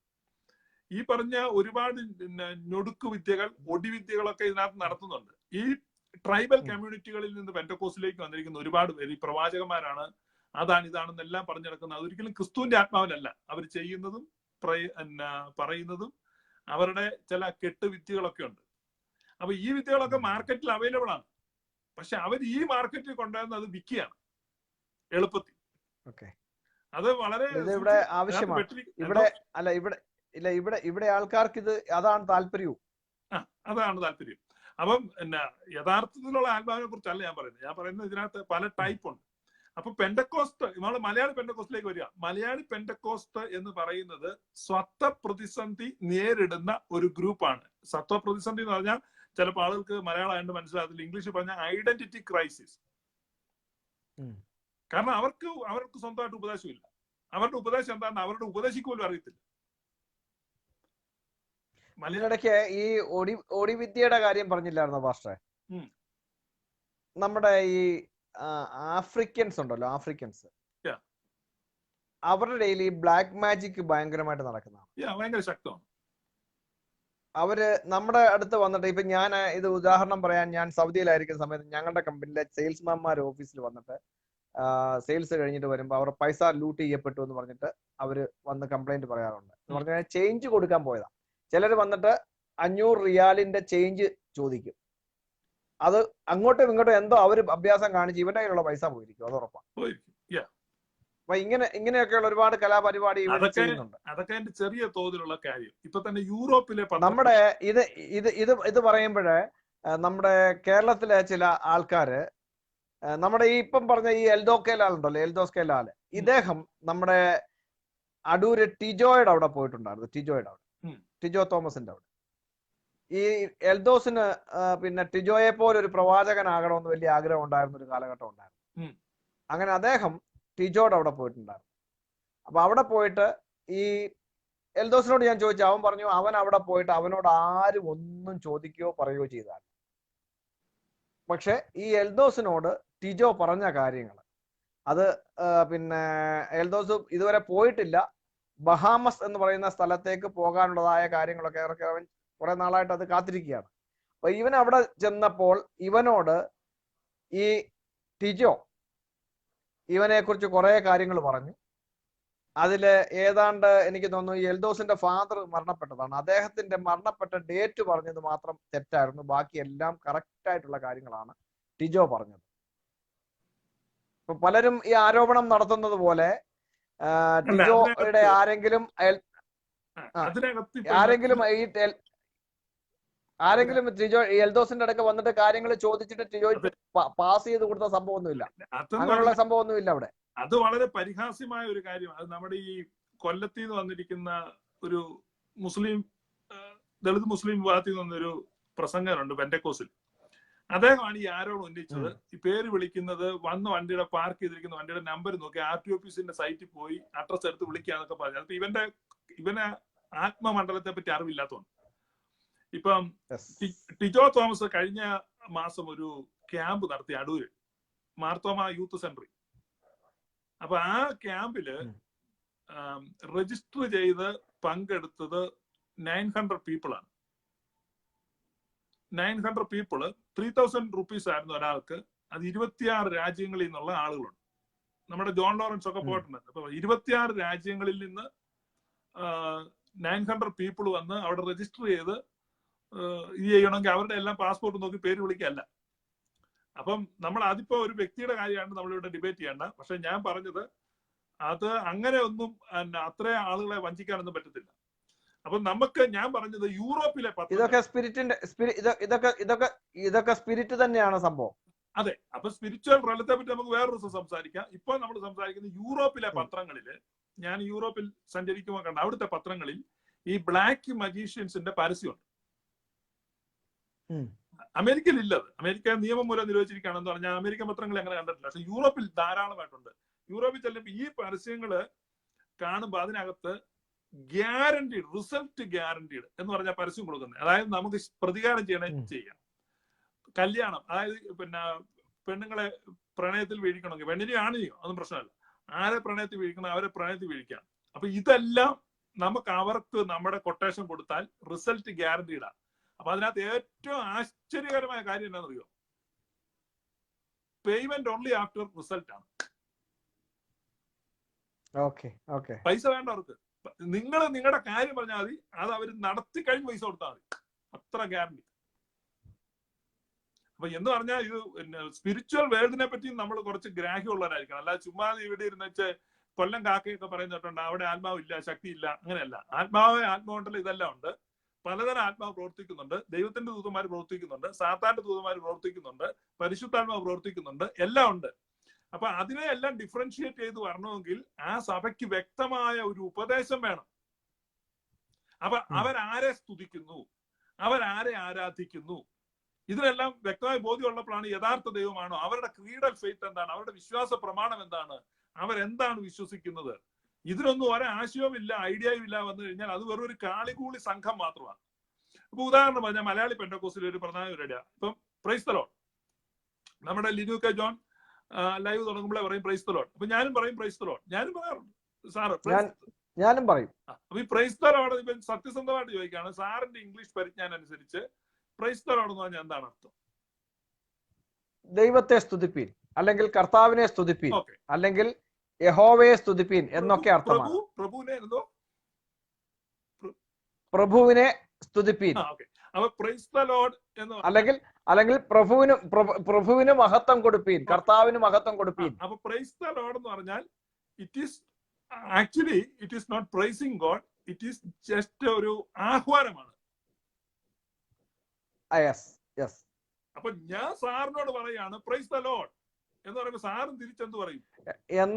എന്നാല് മഹത്വം കൊടുക്കുന്ന അല്ലെങ്കിൽ സ്തുതിക്കുന്ന ഒരു പദപ്രയോഗം എന്ന് പറഞ്ഞാൽ praise be to the lord എന്നാണ്. Correct. Praise be to the lord, ഞാന് ദൈവത്തിന് മഹത്വം കൊടുക്കുകയാണ്, അല്ലെങ്കിൽ കർത്താവിന് സ്തുതി കൊടുക്കുകയാണ്. അപ്പൊ ദൈവത്തിന് മഹത്വം ഉണ്ടാകട്ടെ, ദൈവത്തിന് മഹത്വം ഉണ്ടാകട്ടെ. അത് praise be to the Lord എന്ന് പറയണം. പക്ഷേ ആ ബി എന്ന് മാറി, ബിയും ടു മാറിയിട്ട് പ്രൈസ് ദ ലോർഡ് എന്ന് പറയുമ്പോൾ നമ്മളൊരു കാലി കവർ എറിയാണ് പ്രൈസ് ദി ലോർഡ്. അപ്പൊ who will praise the Lord? അപ്പൊ ഓപ്പോസിറ്റ് ആളുകളുടെ റെസ്പോണ്ടന്റ് അവരും പറയും പ്രൈസ് ദി ലോർഡ്. ഇപ്പൊ ആരാ പ്രൈസ് ചെയ്യുന്നത്? അപ്പൊ 500 പേരിരിക്കുക, ഒരുത്തം വന്ന് വൈകിക്കൂടെ പ്രൈസ് ദി ലോർഡ്. അപ്പൊ കേൾക്കുന്ന 500 പേരും പറയും പ്രൈസ് ദി ലോർഡ്. ആരും പ്രൈസ് ചെയ്തില്ല, കാലി കവറാ മുഴുവൻ പോയത്. അപ്പൊ ആരാധന കവർച്ച ചെയ്യപ്പെടുന്നത് എങ്ങനെയാന്നുള്ള ഞാൻ ഈ പറഞ്ഞു. ആരാധന നടക്കുന്നില്ല. ഇത്രയേ ഉള്ളൂ. പരസ്പരം ആഹ്വാനം ചെയ്യുന്നു. ആര് സ്തുതിക്കുമെന്നുള്ള കാര്യം പൂച്ചയ്ക്കാരും മണികെട്ടുമെന്ന് പറഞ്ഞ പോലെ ആരും സ്തുതിക്കുന്നില്ല. ഇനി അടുത്ത പോയിന്റ്, ഇപ്പം മലയാളി പെന്റക്കോസ്റ്റ് പാടുന്നൊരു പാട്ടാണ്, സ്തുതിപ്പീൻ സ്തുതിപ്പീൻ എന്നും സ്തുതിച്ചിടുവിൻ. ആരായി സ്തുതിക്കുന്നു? സ്തുതിപ്പീൻ എന്ന് പറയുന്നേ ഉള്ളൂ. സ്തുതിപ്പീൻ, സ്തുതിപ്പീൻ, യെസ്. പക്ഷെ നിങ്ങൾ സ്തുതിക്കുന്നുണ്ടോ? അപ്പൊ ആക്ച്വൽ വർഷിപ്പ് നടക്കുന്നില്ല. ഈ ഉറങ്ങുമ്പോ തലയണയൊക്കെ വെച്ചിട്ടാണോ കിടക്കുന്നത്? അല്ല, അതിനകത്ത് കാരണം നമ്മള് ദൈവത്തെ സ്തുതിക്കുന്ന ഇത് നമ്മൾ നിസ്സാരമായിട്ട് എടുക്കുന്നോണ്ടാണ്. ഈ ഫുട്ബോൾ കളിക്കുന്ന പോലെയാണ്. ഫുട്ബോൾ കളിക്കുന്ന പോലെ ഇപ്പൊ ഗ്രൗണ്ടിന്റെ നടുക്കൂടെ പന്ത് അടിച്ചടിച്ചടിച്ച് ഗോൾ പോസ്റ്റിന് അടുത്തൂടെ വന്നു, പെനാൽറ്റി ഏരിയയിൽ കൂടെ പന്ത് പോയി. പക്ഷെ ഗോൾ വലയത്തിൽ ആ നെറ്റ് ചലിക്കുമ്പോഴല്ലേ ഗോളാകുന്നത്. എന്ന് പറഞ്ഞാൽ നമ്മുടെ വർഷിപ്പ് സർവീസ് എന്ന് പറയുന്നത് 2 മണിക്കൂർ സമയം നമ്മൾ അതും ഇതും എല്ലാം പറഞ്ഞ് ഗ്രൗണ്ടിൽ കൂടെ പന്തുമായിട്ട് ഭയങ്കരമായിട്ട് എല്ലാവരും വേർത്ത് കുളിക്കുന്നുണ്ട്. പക്ഷെ ഒരു ഗോൾ പോലും വീഴുന്നില്ല. ദൈവത്തിന് ആക്ച്വൽ സ്തുതി കൊടുക്കുമ്പോഴാണ് ഒരു ഗോൾ വീഴുന്നത്. അപ്പൊ ദൈവത്തിന് ആക്ച്വൽ സ്തുതി കൊടുക്കുക പ്രൈസ് ദി ലോർഡ്. എന്നാല് നമ്മള് പിന്നെ യെശയ്യാ പ്രവാചകന്റെ പുസ്തകത്തിൽ കാണുന്നൊരു ഭാഗമുണ്ട്. സാറാഫുകൾ തമ്മിൽ സംസാരിക്കുന്നത് വളരെ ശ്രദ്ധേയമാണ്. സൈന്യങ്ങളുടെ യഹോവ പരിശുദ്ധൻ പരിശുദ്ധൻ പരിശുദ്ധൻ എന്ന് അവർ പരസ്പരം പറയുകയാണ്. അതിനകത്തൊരു വലിയ അർത്ഥമുണ്ട്. എന്നാൽ 3 പ്രാവശ്യം പറയണം. അതിപ്പോ എത്ര പ്രാവശ്യം പറഞ്ഞാലും ഒരു തിരുവെഴുത്തല്ലേ എഴുതിയിരിക്കുന്ന അങ്ങനെയാ. ഞാൻ പറഞ്ഞത് ഇതാണ്. അത് 3 പ്രാവശ്യം ആയിക്കോട്ടെ, കുഴപ്പമൊന്നുമില്ല. അതെനിക്കറിയാം എന്തിനാ പറഞ്ഞതെന്നറിയാം. ഓക്കെ, അപ്പൊ സംഭവം ഇതാണ്. ഒരുവൻ മറ്റൊരുവനെ പ്രബോധിപ്പിക്കുകയാണ് ചെയ്യുന്നത്. ആക്ച്വലി അവിടെ അവര് ദൈവത്തെ സ്തുതിക്കുകയല്ല ചെയ്യുന്നത്, മറിച്ച് ഒരുവൻ ഇത് കേൾക്കെ ദൈവം പരിശുദ്ധനാകുന്നു എന്ന് ഒരുവൻ മറ്റൊരുവനെ പ്രബോധിപ്പിക്കുകയാണ് ചെയ്യുന്നത്. എന്ന് പറഞ്ഞു കഴിഞ്ഞാൽ അതിനകത്ത് ഞാൻ മനസ്സിലാക്കുന്ന ഒരു കാര്യം ഇതാണ്.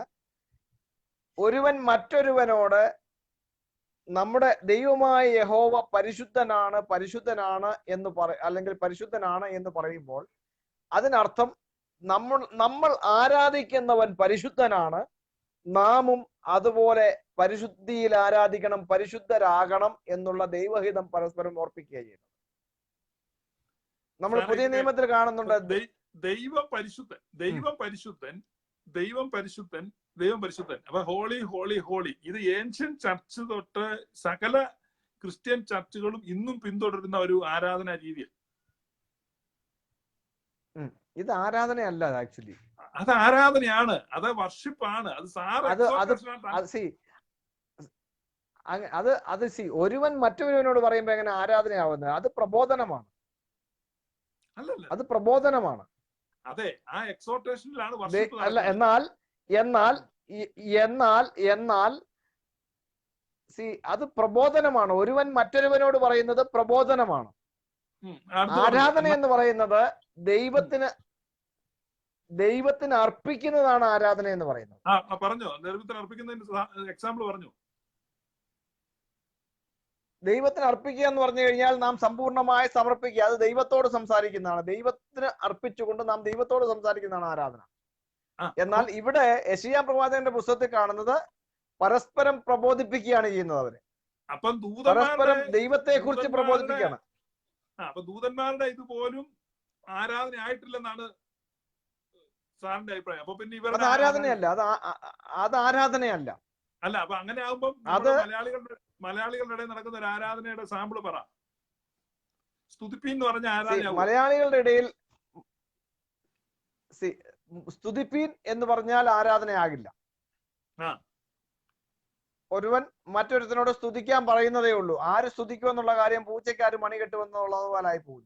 ദൈവമേ നീ പരിശുദ്ധനാകുന്നു എന്ന് പറഞ്ഞാൽ ആരാധനയാവോ? ദൈവമേ നീ പരിശുദ്ധനാകുന്നു എന്ന് പറയുന്നത് ആരാധനയാകുന്നില്ല. ആകുന്നില്ല. പിന്നെ ദൈവമേ നീ പരിശുദ്ധനാകുന്നു എന്ന് നമ്മൾ ദൈവത്തിന് പറഞ്ഞു കൊടുക്കേണ്ട കാര്യമൊന്നുമില്ല. ദൈവം പരിശുദ്ധനാണ്. അതല്ലേ വർഷിപ്പ്. ഇപ്പൊ ദൈവം പരിശുദ്ധനാകുന്ന അവര് പരസ്പരം പറഞ്ഞപ്പോ ആരാധനയല്ല, ദൈവത്തോട് പറയണമെന്ന് പറഞ്ഞു. അപ്പൊ ദൈവത്തോട് പറയുകയാണല്ലോ. അല്ല, ദൈവത്തോട് പറയുന്നത് ദൈവമേ നീ പരിശുദ്ധനാകുന്നു എന്ന് പറയുന്നത് ആരാധനയല്ല. ദൈവം പരിശുദ്ധനാണെന്ന് നമ്മൾ ദൈവത്തിന് പറഞ്ഞ് മനസ്സിലാക്കി കൊടുക്കേണ്ട കാര്യമുണ്ടോ? അതാണ് ദൈവത്തിന്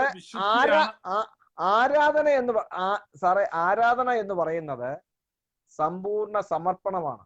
അല്ല, അത് നമ്മുടെ അണ്ടർസ്റ്റാൻഡിംഗ് ആണ്. സമ്പൂർണ്ണ സമർപ്പണം എന്ന് പറഞ്ഞു കഴിഞ്ഞാൽ, അതായത് റോമാലേഖനം 12-ാം അധ്യായത്തിൽ പൗലോസ്ലീഹ പറയുന്നു, നിങ്ങൾ ബുദ്ധിയുള്ള ആരാധനയായി നിങ്ങളുടെ ശരീരങ്ങളെ ജീവനും വിശുദ്ധിയും ദൈവത്തിന് പ്രസാദവുമുള്ള യാഗമായി സമർപ്പിപ്പീൻ.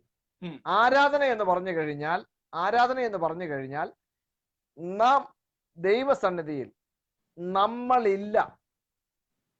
അല്ല, അത് എന്നാന്നറിയോ, ഞാനില്ല, എന്നെ തന്നെ ഞാൻ അർപ്പിച്ചു കൊടുക്കുന്നു. അവിടെ ഞാനില്ല, അതാണ് ആരാധന. അപ്പൊ ആരാധനയ്ക്കകത്ത് ഒരു ഭാഷ ഇല്ലെന്നാണ് പറയുന്നത്. ആരാധന എന്ന് പറയുന്നത് സമർപ്പണമാണ്. അല്ല, അത് സമർപ്പണമാണ്, ആരാധനയല്ല. ആരാധന സമർപ്പണമല്ല. ആരാധനയും സമർപ്പണവും രണ്ടാണ്. അത് ലാട്രിയോയാണ്. ലാട്രിയോ എന്ന് പറഞ്ഞു കഴിഞ്ഞാൽ റോമാലേഖനം 12 പ്രൈസും വർഷിപ്പും ഉണ്ട്. അതായത് സ്തുതി, ദൈവത്തെ സ്തുതിക്കുന്നത്, ദൈവത്തെ സ്തുതിക്കുന്ന ആരാധനയുടെ ഭാഗമാണ്. ദൈവത്തെ സ്തുതിക്കുന്നത്, ദൈവമേ അങ്ങേക്ക് മഹത്വം, ദൈവമേ അങ്ങേക്ക് മഹത്വം എന്ന് പുകഴ്ചയ്ക്ക് യോഗ്യനായവൻ അങ്ങ് മാത്രമാണ് എന്ന് ഞാൻ വിശ്വസിക്കുന്നു, എന്ന് ഞാൻ സമർപ്പിക്കുന്നു, എന്ന് ഞാൻ അംഗീകരിക്കുന്നു. അപ്പൊ ഇത് വിശ്വാസ പ്രമാണമാണ്. എന്ന് ഞാൻ വിശ്വസിക്കുന്നു എന്ന് പറയുന്നത് വിശ്വാസ പ്രമാണമാണ്. അതെ, ഈ ദൈവത്തിനുള്ള ആരാധന എന്ന് പറഞ്ഞു കഴിഞ്ഞാൽ ദൈവത്തിന് മഹത്വം കൊടുക്കുക എന്നുള്ളതാണ് അർത്ഥം. ദൈവത്തിന് മഹത്വം കൊടുക്കുക എന്നുള്ളതാണ് ആരാധന എന്ന് പറഞ്ഞു കഴിഞ്ഞാൽ അവിടെ നാം നമ്മെ തന്നെ സമ്പൂർണമായി സമർപ്പിച്ചുകൊണ്ട്, എക്സാക്ട്ലി നമ്മൾ പറഞ്ഞു കഴിഞ്ഞാൽ ദൈവസന്നിധിയിൽ നമ്മെ പൂർണ്ണമായി സമർപ്പണം ചെയ്യുക. അതാണ് ബൈബിൾ പഠിപ്പിക്കുന്ന ആരാധന. ഈവൻ ആരാധന എന്നുള്ള പദം സാറിന് മുമ്പ് പറഞ്ഞതുപോലെ ലാട്രിയ എന്നുള്ള പദം സമ്പൂർണമായ സമർപ്പണം, യാഗം, അതിനെയാണ് ആരാധന എന്ന് ബൈബിളിൽ വിശേഷിപ്പിച്ചിരിക്കുന്നത്. പോപ്പുലർ പാട്ട് പെന്തക്കോസ്തിലെ മാർത്തോമായിലെ എല്ലാം ഒരു പോപ്പുലർ പാട്ടാണ്. നിൻ ദാനം ഞാൻ അനുഭവിച്ചു, നിൻ സ്നേഹം ഞാൻ രുചിച്ചറിഞ്ഞു, യേശുവേ എൻ ദൈവമേ നീ എന്നും മതിയായവൻ.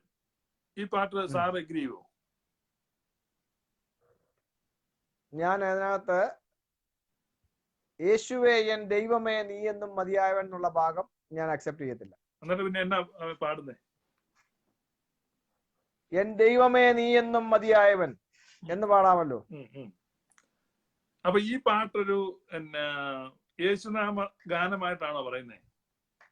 അതെ, യേശുനാമ ഗാനമാണ്. വണ്ണസ് പെന്തക്കോസ്റ്റൽസിന്റെ ഗാനമാണ്. അപ്പം മലയാളി പെന്തക്കോസ്റ്റിൽ പാടുന്ന പാട്ടുകളിൽ ഭൂരിപക്ഷവും വണ്ണസ് പെന്തക്കോസ്റ്റിന്റെ ആണോ?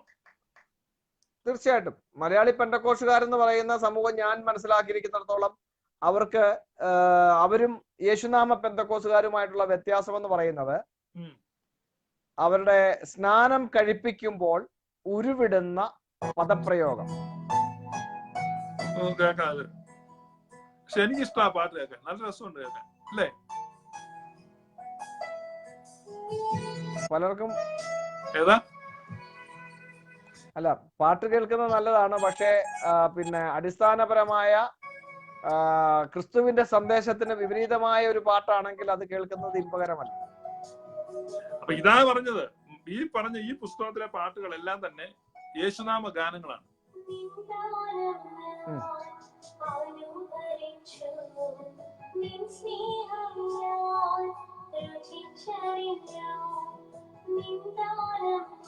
ഇത്ര നല്ല രസമാണ് കേൾക്കാം, അല്ലേ?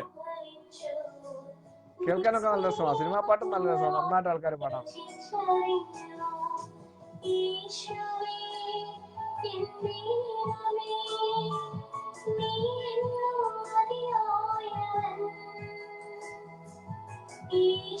ഇത് ഞാൻ പറഞ്ഞത്, ഈ പുസ്തകത്തിൽ ഞാൻ തപ്പിയിട്ട് മുഴുവൻ പാട്ടുകളും യേശു, ഇപ്പൊ അടുത്ത പാട്ട് പാടി യേശു നല്ലവൻ. അവിടെ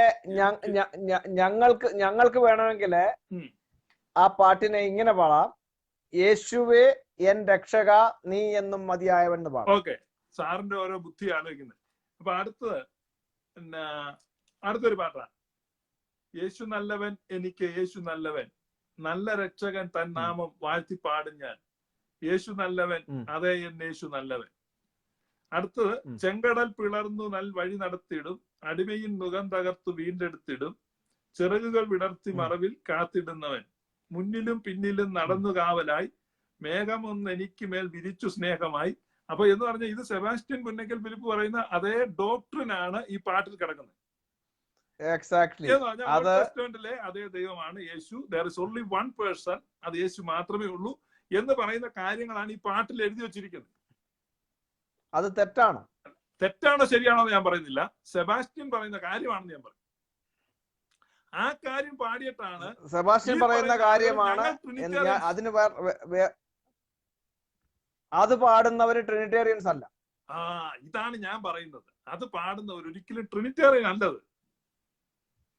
അടുത്ത, യേശു ആരിലും ഉന്നതനാം എന്ന ആത്മസഖാവ് അവനെ. അടുത്ത് വന്ന് കഴിയുമ്പോൾ മുഴുവനും പറയുന്നത് യേശു നല്ലവൻ, അവൻ വല്ലവൻ, യേശുവിൻ നാമം മധുരിമ നാമം, ഇണയില്ല നാമം ഇമ്പനാമം, യേശുവോട് ചേർന്നിരിപ്പത് എത്ര മോദമേ. ഇതിനൊന്നും കുഴപ്പമില്ല. യേശുവിൻ നാമം മധുരിമ നാമം എന്ന് പറയുന്നത് തെറ്റൊന്നുമില്ല. ഈവൻ യേശുവൻ പ്രാണനായക എന്ന് പറയുന്നതിലും തെറ്റില്ല. ഓക്കെ, യേശുവൻ പ്രാണനായക, ജീവൻ എനിക്ക് ഏകിയോനെ എന്നൊക്കെ പറയുന്നതിൽ തെറ്റൊന്നുമില്ല. പക്ഷെ യേശുവാണ് ബൈബിൾ പ്രഘോഷിക്കുന്ന ഒരേ ഒരു സത്യദൈവം എന്ന പ്രഘോഷണം നടത്തുന്നുവെങ്കിൽ അത് തെറ്റാണ്. അപ്പൊ ആ പ്രഘോഷണമാണ് ഈ പാട്ടുകളിൽ മുഴച്ചു നിൽക്കുന്നത്. അപ്പൊ ഞാൻ പറഞ്ഞല്ലോ നമ്മൾ ഈ പറയുന്ന കാര്യം വളരെ ശരിയാണ്. വണ്ണസ് പെന്റക്കോസ്റ്റൽസും ഇതര പെന്റക്കോസ്റ്റൽസ് അഥവാ ട്രിനിറ്റേറിയൻ പെന്റക്കോസ്റ്റൽസ് എന്ന് സ്വയം വിശേഷിപ്പിക്കുന്ന സമൂഹവും തമ്മിൽ ആകെ കൂടിയുള്ള വ്യത്യാസം എന്ന് പറയുന്നത്, സ്നാനം കഴിപ്പിക്കുമ്പോൾ വണ്ണസ് പെന്റക്കോസ്റ്റൽസ് ഇങ്ങനെ ഉരുവിടുന്നു, ഞാൻ നിന്നെ കർത്താവായ യേശുവിന്റെ നാമത്തിൽ സ്നാനം കഴിപ്പിക്കുന്നു എന്ന് പറയുന്നു. മറ്റേ കൂട്ടര് സ്നാനം കഴിപ്പിക്കുമ്പോൾ പറയുന്നു, ഞാൻ നിന്നെ പിതാവിന്റെയും പുത്രന്റെയും പരിശുദ്ധാത്മാവിന്റെയും നാമത്തിൽ സ്നാനം കഴിപ്പിക്കുന്നു. അപ്പൊ ഈ പറയുന്ന ആ വേർഡിങ്ങിന് മാത്രമേ അവർ തമ്മിൽ സ്നാന വിഷയത്തിൽ ഡിഫറൻസ് ഉള്ളൂ. മറ്റൊന്ന് ആശീർവാദ വചനമാണ്. ആശീർവാദ വചനത്തിൽ യേശുവിന്റെ നാമക്കാർ എങ്ങനെയാണ് ആശീർവാദം പറയുന്നത് ഞാൻ ഇതുവരെ കേട്ടിട്ടില്ല. കർത്താവായ യേശുക്രിസ്തുവിന്റെ കൃപ നിങ്ങളോട് കൂടെ എല്ലാം ഇരിക്കുമാറാകട്ടെ. ഓക്കെ, അങ്ങനെ ഒരു ആശീർവാദം പറയുന്നതിൽ വലിയ തെറ്റൊന്നുമില്ല. അങ്ങനെ ഒരു ആശീർവാദം ഒരു ലേഖനം ക്ലോസ് ചെയ്യുമ്പോൾ പൗലോസ് എഴുതിയിട്ടുണ്ട്. ഉണ്ട്. അതുകൊണ്ട് അത് തെറ്റാണെന്ന് ഞാൻ പറയുന്നത്. കർത്താവായ യേശുക്രിസ്തുവിന്റെ കൃപ നിന്നോട് കൂടെ നിങ്ങൾ എല്ലാവരോടും കൂടെ ഇരിക്കുമാറാകട്ടെ എന്ന് പറയുന്ന ആശീർവാദം പറയുന്നതിൽ തെറ്റൊന്നുമില്ല. പക്ഷേ അവിടെ പൊതുവെ ഇവര് തമ്മിലുള്ളതായ ഈ ആശീർവാദ വചനത്തിലുള്ള വ്യത്യാസം ഇതാണ്. കർത്താവായ യേശുക്രിസ്തുവിന് ഈ പെന്റക്കോസ്റ്റ്, മലയാളി പെന്റക്കോസ്റ്റുകാരെന്ന് പറഞ്ഞാൽ ഐഡന്റിറ്റി ക്രൈസിസിന്റെ അങ്ങേയറ്റത്ത് നിൽക്കുകയാണ്. അവർക്ക് യാതൊരു ഉപദേശവും ഈ രണ്ട് കാര്യങ്ങളിലേ ഉള്ളൂ ഇവര് തമ്മിൽ വ്യത്യാസം. ആശീർവാദ വചനത്തിലും സ്നാനം കഴിപ്പിക്കുമ്പോൾ ഉരുവിടുന്ന വചനത്തിലും. എന്നിട്ട് ഞങ്ങൾക്ക് ഉപദേശം ബാക്കിയെല്ലാം ഇവര് സെയിം ആണ്. ഇവര് പിന്നെ ഇത്രയേ ഉള്ളൂ. മറ്റുള്ളവര് പിതാവുണ്ട്, പുത്രനുണ്ട്, പരിശുദ്ധാത്മാവ് ഉണ്ടെന്ന് സമ്മതിച്ചുകൊണ്ട്, അതായത് പിതാവും പുത്രനും ഒരാളല്ല, അവര് 3 വ്യക്തികളാണ് എന്ന് പറയുന്ന സമൂഹമാണ് ഇതര പെന്തക്കോസ്തുകാര്. പക്ഷെ മറ്റവര് പറയുന്നത് പിതാവും പുത്രനും പരിശുദ്ധാത്മാവും എല്ലാം യേശുക്രിസ്തു തന്നെയാണ്, അതായത് ആ ദൈവം തന്നെയാണ് ഈ മനുഷ്യനായി വന്ന ദൈവം എന്ന് പറയുന്നതാണ് മറ്റേ. Prince SR. ബഥേൽ എന്ന് പറഞ്ഞ ഒരാള് ചോദ്യം ചോദിച്ചിരിക്കുകയാണ്, ഇസ്രായേലിനെ മരുഭൂമിയിൽ നടത്തിയത് യേശു അല്ലേ? That's A question. അപ്പൊ അതിനകത്ത് യേശു യോഹന്നാന്റെ സുവിശേഷത്തിൽ പറഞ്ഞിട്ടുണ്ട്, നിങ്ങളുടെ പിതാക്കന്മാർ മരുഭൂമിയിൽ മന്ന തന്നു, നിങ്ങളുടെ പിതാക്കന്മാർക്ക് ഭക്ഷിപ്പാൻ മന്ന കൊടുത്തത് എന്റെ സ്വർഗസ്ഥനായ പിതാവാണ്. അങ്ങനെ എഴുതിയിട്ടുണ്ട്. യേശു കർത്താവ് പറഞ്ഞിട്ടുണ്ട്. അപ്പോൾ തന്നെ അവരെ അനുഗമിച്ച പാറ ക്രിസ്തു ആയിരുന്നെന്ന് പൗലൂസ് എഴുതിയിട്ടുണ്ട്. എന്നാൽ അപ്പോൾ തന്നെ മരുഭൂമിയിൽ എന്ന പോലെ നിങ്ങള് ആത്മാവിനോട് മറുതലിക്കരുതെന്ന് എബ്രായ ലേഖനത്തിൽ എഴുതിയിട്ടുണ്ട്. അപ്പൊ പ്രിൻസ് എസ്.ആർ. ബഥേൽ ഞാൻ പറയും ദ ഹോളി ട്രിനിറ്റി ആണ് അവരെ മരുഭൂമിയിൽ നടത്തിയത് എന്ന് പറയും. എന്നെ സംബന്ധിച്ച് പിതാവാണ് നടത്തിയത്. അങ്ങനെയല്ല. എന്നെ സംബന്ധിച്ച് ഞാൻ മനസ്സിലാക്കിയിരിക്കുന്ന വചനം അനുസരിച്ച് ദൈവം ഒരുവനേ ഉള്ളൂ. ദൈവത്തിന്റെ വചനവും ദൈവത്തിന്റെ ആത്മാവും വ്യക്തികളല്ല. ദൈവത്തിന്റെ വചനവും ദൈവത്തിന്റെ ആത്മാവും ദൈവത്തിൽ നിന്ന് പുറപ്പെടുന്നതാണ്. അപ്പോൾ മരുഭൂമിയിലായിരുന്ന ഇസ്രായേൽ ജനത്തെ നയിച്ചത് ദൈവത്തിന്റെ വചനമാണ്. അത് പ്രവാചകന്മാരിൽ ഒരു മിനിറ്റ് യേശുക്രിസ്തു അല്ല. ഞാൻ പറഞ്ഞില്ല യേശുക്രിസ്തു ആണെന്ന്. യേശുക്രിസ്തു ആണെന്ന് ഞാൻ പറഞ്ഞില്ല.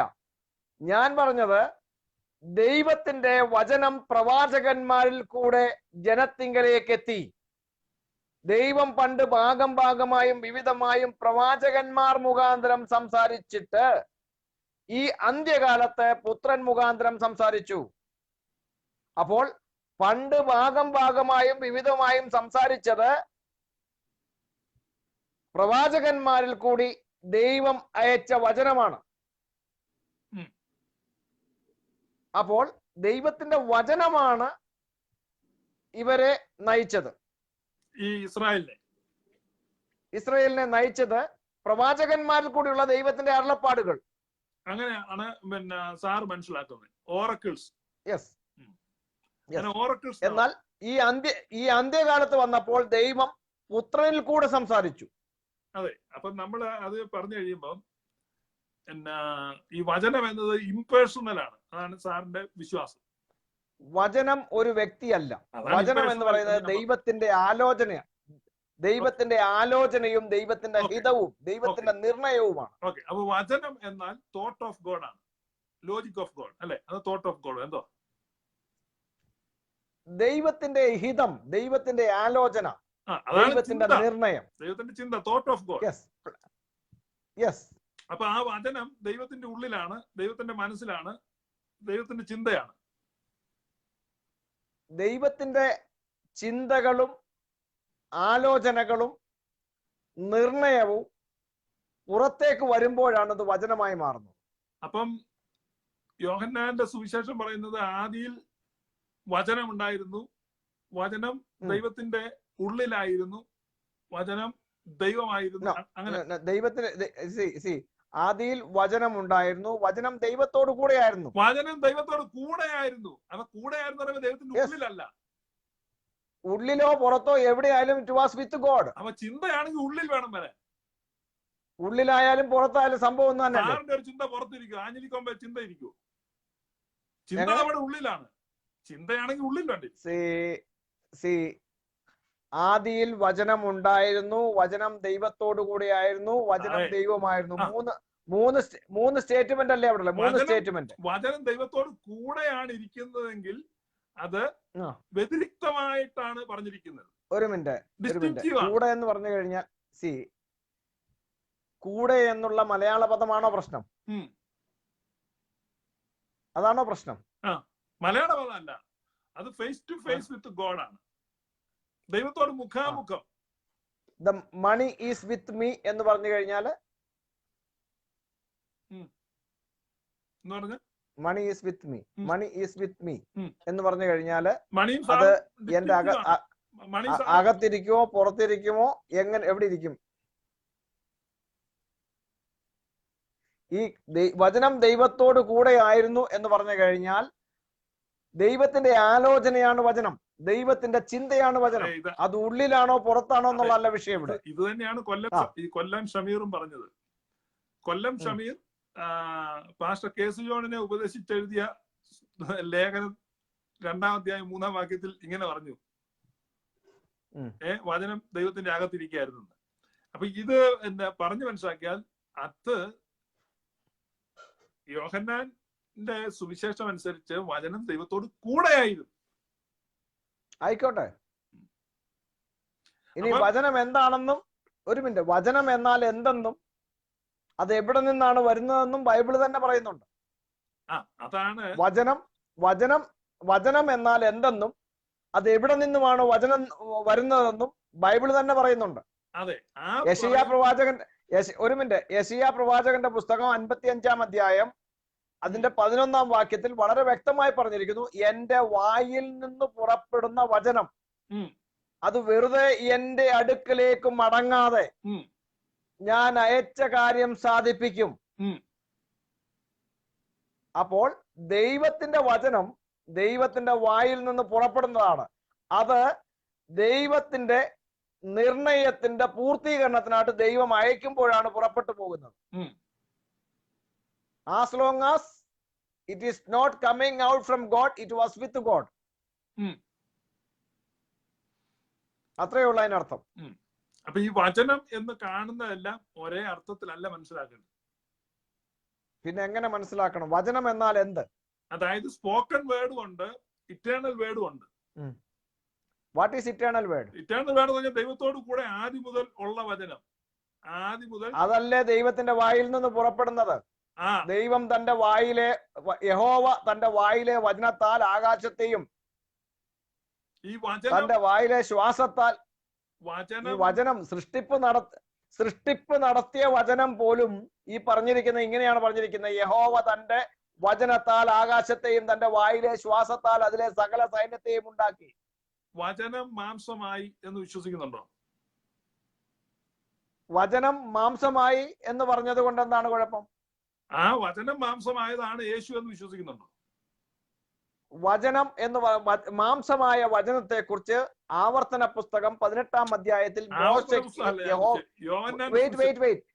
യോഹന്നാന്റെ സുവിശേഷത്തിൽ ജഡമായി തീർന്ന് നമ്മുടെ മുമ്പിൽ നിന്ന വചനം എന്ന് പറയുന്നത് ആവർത്തന പുസ്തകം 18-ാം അധ്യായത്തിൽ മോശയോട് യഹോവയായ ദൈവം നൽകിയ വാഗ്ദത്തമാണ്, അതിന്റെ നിവർത്തിയാണ്.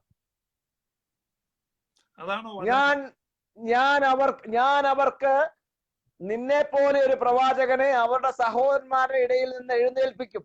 എന്റെ വചനത്തെ ഞാൻ അവന്റെ നാവിന്മേലാക്കും.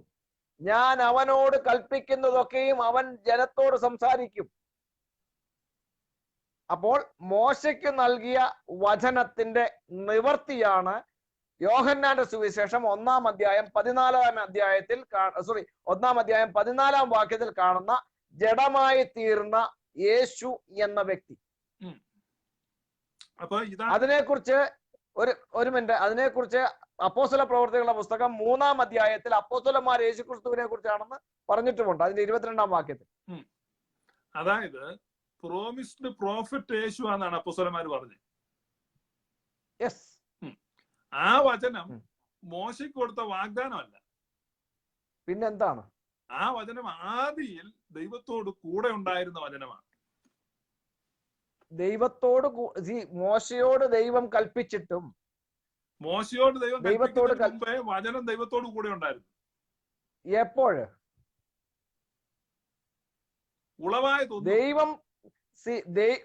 ദൈവത്തിന്റെ വചനം മുഴുവനായിട്ട് ഭൂമിയിൽ വന്നതാണോ ഈ യേശു?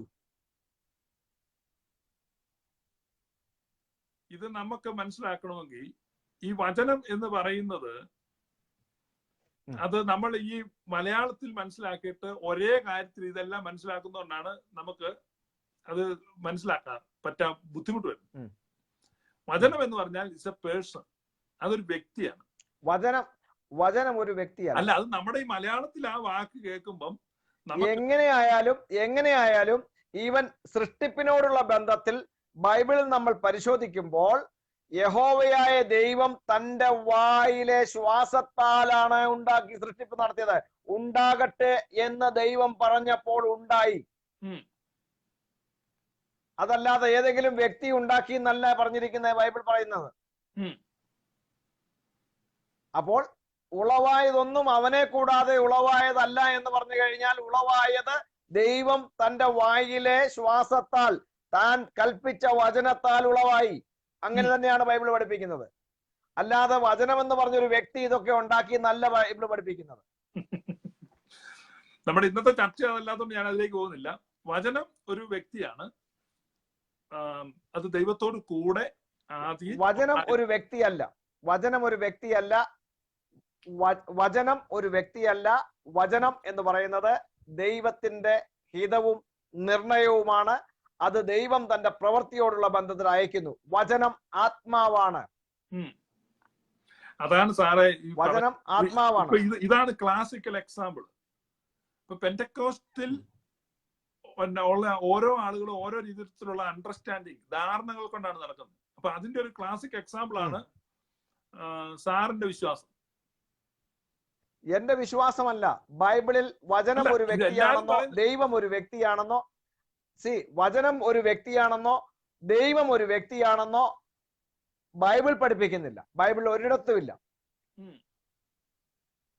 ദൈവം ആത്മാവാകുന്നു. ഉം, യേശു പറഞ്ഞു, ഞാൻ നിങ്ങളോട് സംസാരിച്ച വചനം തന്നെ ജീവനും ആത്മാവുമാകുന്നു. ഉം, ദൈവത്തിന്റെ വചനം മുഴുവനും യേശുവായിട്ട് വന്ന് നിന്നില്ല. യേശു പറയുന്നു, ഞാൻ നിങ്ങളോട് സംസാരിക്കുന്ന വചനം എന്റേതല്ല, ഉം, പിതാവ് എന്നിൽ വസിച്ചുകൊണ്ട് തന്റെ പ്രവൃത്തി ചെയ്യുന്നു. ഉം. അപ്പോൾ ദൈവത്തിന്റെ വചനം എന്ന് പറയുന്നത് അരുളപ്പാടുകളാണ്. തന്റെ ഹിതവും നിർണയവും ആണ് വചനം എന്ന് പറയുന്നത്. ഉം.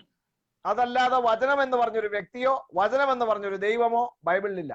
ഓക്കെ, അത് സാറിന്റെ ധാരണയാണ്. നമ്മൾ ഇന്നിപ്പോ ആ വിഷയത്തിൽ നമ്മൾ ഡിബേറ്റ് ചെയ്യുന്നില്ല. അപ്പൊ എന്റെ വിശ്വാസം അല്ലെങ്കിൽ സഭയുടെ വിശ്വാസം അതല്ല. എനിക്ക് സ്വന്തമായിട്ടൊരു വിശ്വാസവും ഇല്ല, സ്വന്തമായിട്ട് ആശയങ്ങളില്ല. എനിക്കും സ്വന്തമായിട്ട് ഉപദേശമില്ല, എനിക്ക് സ്വന്തമായിട്ട് ആശയമില്ല, സ്വന്തമായിട്ട് പ്രത്യേകിച്ചൊന്നുമില്ല. ബൈബിളിൽ തെളിവായി പറഞ്ഞിരിക്കുന്ന കാര്യങ്ങളെയാണ് ഞാൻ ഉൾക്കൊള്ളുന്നത്. അതെ, ബൈബിളിൽ വായിച്ചിട്ട് സാറിന് ഇഷ്ടമുള്ള ആശയങ്ങളാണ് സാറ് പറയുന്നത്. എനിക്ക് ഇഷ്ടമുള്ളത് വേണ്ട, ഞാൻ പറയുന്നത് തെറ്റാണെന്ന് സ്ഥാപിക്കാൻ തക്കവണ്ണം അതുപോലെ തെളിവുള്ള കാര്യങ്ങൾ ഉണ്ടെങ്കിൽ ആര് പറഞ്ഞാലും ഞാൻ സ്വീകരിക്കും. മനുഷ്യന്റെ ഇഷ്ടത്തിൽ ഉളവാകുന്നതല്ല പ്രവചനം, മാനുഷിക വ്യാഖ്യാനങ്ങൾക്ക് വേണ്ടിയുള്ളതല്ല. അപ്പം ഞാൻ വിശ്വസിക്കുന്നത് ഹിസ്റ്റോറിക് ഫെയ്ത്ത് ഓഫ് ചർച്ചാണ്. അപ്പൊ സഭയുടെ അല്ലെ, ഞാൻ സാറിനെ എതിർക്കല്ല. ഞാൻ I always love you and honour you. അതുകൊണ്ട് നോ ഫൈറ്റ്. ഇത് ഞാൻ പറഞ്ഞത് ഇതിപ്പോ നമ്മൾ ക്ലാസിക്കൽ എക്സാമ്പിൾ ആയിട്ട് മനസ്സിലാക്കാനാണ്. ഇപ്പം ഇദ്ദേഹം വിശ്വസിക്കുന്നത് വചനം ദൈവമല്ല, അല്ലെങ്കിൽ വചനം ഒരു പേഴ്സൺ അല്ല. എന്നെ സംബന്ധിച്ച് ഞാൻ ആദ്യമേ പറഞ്ഞല്ലോ, ദൈവം ഒരുവനേ ഉള്ളൂ. ആ ദൈവത്തിൽ നിന്നും പുറപ്പെടുന്നതാണ് ദൈവത്തിന്റെ വചനം. ആ ദൈവത്തിൽ നിന്നും പുറപ്പെടുന്നതാണ് ദൈവത്തിന്റെ ആത്മാവ്. ദൈവത്തിന്റെ വചനവും ദൈവത്തിന്റെ ആത്മാവും ദൈവത്തിന്റെ ജ്ഞാനവും ദൈവത്തിന്റെ ശക്തിയും വ്യക്തികളല്ല. ദൈവത്തിൽ നിന്ന് പുറപ്പെടുന്നത് വചനം മാത്രമല്ല, ആത്മാവ് മാത്രമല്ല, ശക്തിയുണ്ട്, ജ്ഞാനമുണ്ട്. അപ്പൊ ഈ പ്രശ്നം എന്താണെന്ന് വെച്ച് കഴിഞ്ഞാൽ, ഈ യോഹന്നാന്റെ സുവിശേഷത്തിൽ പറയുന്നു, ആദിയിൽ വചനം ഉണ്ടായിരുന്നു, വചനം ദൈവത്തോടു കൂടിയായിരുന്നു, വചനം ദൈവമായി. ആദിയിൽ എന്ന് പറയുന്ന ഒരു പ്രയോഗമാണോ ഊന്നൽ കൊടുക്കുന്നത്? നമ്മളിപ്പോ ആ വിഷയത്തിലേക്ക് ഞാൻ ചോദിച്ചത്, എന്നാലും അതിന്റെ ഒരു ക്ലാരിറ്റിക്ക് വേണ്ടി ചോദിക്കുകയാണ്. ഈ ആദിയിൽ എന്ന് പറഞ്ഞു കഴിഞ്ഞാൽ എപ്പോഴാണ്? അത് നമ്മൾ ഇനി പറഞ്ഞു കഴിഞ്ഞാൽ അതിന് കൂടുതൽ തർക്കങ്ങളുണ്ടാവും. ഞാനിപ്പോ ആ തർക്കത്തിലോട്ട് പോകുന്നില്ല. ആദിയിൽ അത് വേറെ ദിവസം നമുക്ക് അത് തന്നെ യോഹന്നാന്റെ 1-ാമത്തെ അധ്യായം തന്നെ വേണം നമുക്ക് ഡിബേറ്റ് ചെയ്യാം. അപ്പൊ ആദിയിൽ വചനം ഉണ്ടായിരുന്നു, വചനം ദൈവത്തോടു കൂടിയായിരുന്നു. കാരണം ഇപ്പം സാർ അത്ര പ്രിപ്പയർഡ് അല്ല. നമ്മളിപ്പോ അത് പറഞ്ഞ് വെറുതെ പിന്നെ നമുക്ക് ജയിക്കാൻ വേണ്ടി എന്തെങ്കിലും ഒക്കെ പറയും, പിന്നെ അബദ്ധം പറഞ്ഞെങ്കിൽ അതുകൊണ്ട് വെൽ പ്രിപ്പയർഡ് ആയിട്ട് നമുക്ക് ഒരു ദിവസം അത് സംസാരിക്കും. ഞാൻ എപ്പോൾ സംസാരിച്ചാലും ഈ വിഷയത്തിലൊന്നും നമുക്ക് പ്രശ്നങ്ങളൊന്നുമില്ല. ആദിയിൽ എന്ന് ഞാൻ നോട്ട്സ് വെച്ചുകൊണ്ട് സംസാരിക്കുന്ന ആളല്ലെന്ന് ഭാഷക്കും അറിയാവുന്ന കാര്യം. ഞാൻ ഒരു കുറിപ്പടിയും വെച്ചുകൊണ്ട് സംസാരിക്കുന്നത്. അതായത് എന്നെ സംബന്ധിച്ച് ഒരു പ്രശ്നമില്ല, ഇപ്പം വേണം സംസാരിക്കാം. കാരണം എന്റെ റെഡി ആയിട്ട് യോഹാനിക്ക് തിയോളജി ഇരിപ്പുണ്ട്. നമ്മുടെ ജോൺ ലോറൻസ് സഹോദരൻ പറയുന്നു, Logos was not from God, Logos face to face with God eternally coexist. Logos എന്നുള്ള പദം ഗ്രീക്ക് ന്യൂ ടെസ്റ്റമെന്റിൽ എത്ര പ്രാവശ്യം എവിടെല്ലാം എഴുതിയിട്ടുണ്ട് എന്ന് പ്രിയ സഹോദരൻ ജോൺ ലോറൻസ് മനസ്സിലാക്കണം. ഈവൻ യേശുവിനെ ശിഷ്യന്മാര് കട്ടുകൊണ്ടുപോയി എന്ന ഒരു കഥ എന്ന് പറഞ്ഞിരിക്കുന്നത്, ആ കഥ എന്നതിന് പോലും ലോഗോസ് എന്നുള്ള പദമാണ് ഗ്രീക്ക് ന്യൂ ടെസ്റ്റമെന്റിൽ ഉപയോഗിച്ചിരിക്കുന്നത്. അതുകൊണ്ട് ലോഗോസ് എന്നുള്ള പദം കൊണ്ട് പ്രത്യേകിച്ചൊന്നുമില്ല. ഈവൻ കഥ എന്നുള്ളതിന് പോലും ലോഗോസ് എന്നുള്ള പദമാണ് ഗ്രീക്ക് ന്യൂ ടെസ്റ്റമെന്റിൽ ഉപയോഗിച്ചിരിക്കുന്നത്. ഓക്കെ, വിട്ടേരെ. അപ്പൊ ജൂയിഷ് അണ്ടർസ്റ്റാൻഡിങ് ഓഫ് മെമ്മറ, ഈ വചനം എന്നുള്ളതിന് മെമ്മറ എന്നാണ് പറയുന്നത്. മെമ്മറ. അപ്പൊ മെമ്മറ എബ്രായ അണ്ടർസ്റ്റാൻഡിങ്ങിൽ മെമ്മറയാണ്. അപ്പൊ മെമ്മറ ഒരു മാംസമായി തീർന്നു പറഞ്ഞു. അപ്പൊ മെമ്മറ എന്താണെന്നും മെമ്മറയെ കുറിച്ചുള്ള അണ്ടർസ്റ്റാൻഡിങ്ങും അടുത്ത ദിവസങ്ങളിൽ ഞാൻ സംസാരിക്കും. ഞാനതൊരു 2018 ഇവിടെ നമ്മുടെ ഓഡിയൻസിന് പ്രോമിസ് ചെയ്ത മെമ്പറായെ പറ്റി പറയുന്നത്. അതിങ്ങനെ സ്കിപ്പ് ചെയ്ത് ഇങ്ങനെ പോസ്റ്റ്പോൺ ചെയ്തൊക്കെ ഇനി പോകുന്ന. പിന്നെ ഇപ്പൊ ഇങ്ങനെ ഒരു ചർച്ച വന്നിട്ട് മെമ്പറായെ പറ്റി അതൊരു നല്ല സ്റ്റഡിയാ. അത് നിങ്ങൾക്ക് വേണമെങ്കിലും സ്വന്തമായിട്ട് ആ സ്റ്റഡി നടത്താം. മെമ്പറ എന്താണെന്ന് പഠിക്കാം, സാറിന് വേണമെങ്കിലും പഠിക്കാം. അപ്പൊ ഒത്തിരി ധാരണ മാറും. അപ്പം ഈ സഭയുടെ വിശ്വാസം, ആക്ച്വലി ഞാൻ ഒരിക്കലും എന്റെ വിശ്വാസം പറയുന്നില്ല, എനിക്ക് പേഴ്സണലായിട്ടൊന്നും പറയാനില്ല. യേശു കർത്താവ് പറഞ്ഞ പോലെ ഞാൻ സ്വയമായിട്ടൊന്നും സംസാരിക്കുന്നു. നിക്കായിലും കുസ്തന്തീനോപ്പോലിസിലും എഫേസോസിലും വെച്ചുണ്ടായ വിശുദ്ധവും പുണ്യപ്പെട്ടതുമായ 3 പൊതു സുന്നോദോസുകളെയും അവയിലുള്ള സകല പിതാക്കന്മാരെയും അനുസ്മരിക്കുകയും അവർ ഏൽപ്പിച്ചു തന്ന ചൊവ്വുള്ളതും കുറ്റമില്ലാത്തതുമായ ഏക പരിശുദ്ധ വിശ്വാസത്തെ ഹോൾഡ് ചെയ്യുകയും ചെയ്യുകയാണ് എന്റെ പ്രിൻസിപ്പിൾ. കുഴപ്പമില്ല, അതൊക്കെ 3-ാം നൂറ്റാണ്ടിൽ ഉണ്ടാക്കിയതായ ഒരു തട്ടിക്കൂട്ട് സംവിധാനം മാത്രമാണ്. ഒരിക്കലും അല്ല തട്ടിക്കൂട്ട് സംവിധാനം. 1914 ഉണ്ടാക്കിയ സാധനം. ഇതെല്ലാം ഇത് തന്നെയാണ്. യേശുക്രിസ്തുവിന്റെ ശിഷ്യന്മാർക്ക് ശേഷം ഉണ്ടായതായ തട്ടിക്കൂട്ട് സംവിധാനങ്ങളാണ് ഈ പറഞ്ഞിരിക്കുന്ന കോൺസ്റ്റാന്റിനോപ്പിളിൽ ഉണ്ടായ കാര്യങ്ങളും നിക്കയിലുള്ള കൺക്ലൂഷൻ. ഇതൊക്കെ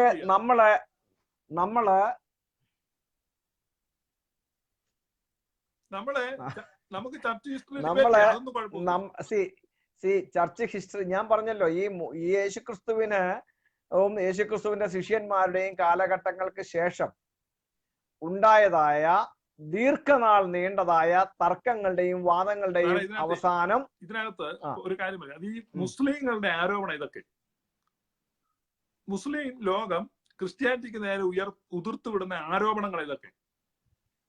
അപ്പൊ അതിന് നമുക്ക് ആ തരത്തിൽ മറുപടി പറയാൻ പാസ്റ്ററെ, അതായത് ഞാൻ പറയട്ടെ, ഈ ബൈബിൾ ആത്യന്തികമായി പഠിപ്പിക്കുന്ന സത്യം ദൈവം ഏകനാണെന്നാണ്. ഇത് മുസ്ലിങ്ങൾ പറയുന്ന കാര്യമല്ല. ഇത് നമ്മൾ കയ്യിൽ ചുമന്നുകൊണ്ട് നടക്കുന്ന ബൈബിൾ പറയുന്ന കാര്യമാണ്. ആ കാര്യത്തെ വളരെ വ്യക്തമാക്കിക്കൊണ്ട് യേശുക്രിസ്തു പറഞ്ഞു, യേശുക്രിസ്തുവിനെ അയച്ച പിതാവാണ് ഓൺലി ട്രൂ ഗോഡ്, ഒരേ ഒരു സത്യദൈവം. അപ്പൊ നമുക്ക് യേശുക്രിസ്തുവിൽ പോലും വിശ്വാസമില്ലാത്ത നിലയിൽ ഒരു സംവിധാനം ആരുണ്ടാക്കിയാലും അത് അക്സെപ്റ്റബിൾ ആകുന്നത് എങ്ങനെയാണ്? അപ്പൊ അങ്ങനെയാണെങ്കിൽ ഞാൻ ഒരു സിമ്പിൾ ചോദ്യം ചോദിക്കാം. യേശുക്രിസ്തു പറഞ്ഞു ഞാനും പിതാവും ഒന്നാകും. അപ്പൊ അതിനെ എങ്ങനെയാ സാറ് കാണുന്നത്? അതിനെ യേശുക്രിസ്തു തന്നെ വ്യക്തമായി പറഞ്ഞിരിക്കുന്നു എങ്ങനെയുള്ള ഒന്നാണെന്ന്. യോഹന്നാന്റെ സുവിശേഷം 17-ാം അധ്യായം 11-ാം വാക്യം, 21-ാം വാക്യം, 23-ാം വാക്യം. ഈ വാക്യങ്ങളിൽ യേശു പറഞ്ഞിരിക്കുന്നുണ്ട്, പിതാവേ നാം ഒന്നായിരിക്കുന്നത് പോലെ ഇവരും ഒന്നായി ഐക്യത്തിൽ തികഞ്ഞവരാകേണ്ടതിന്. അത് വളരെ വ്യക്തമായി യേശു പറഞ്ഞല്ലോ.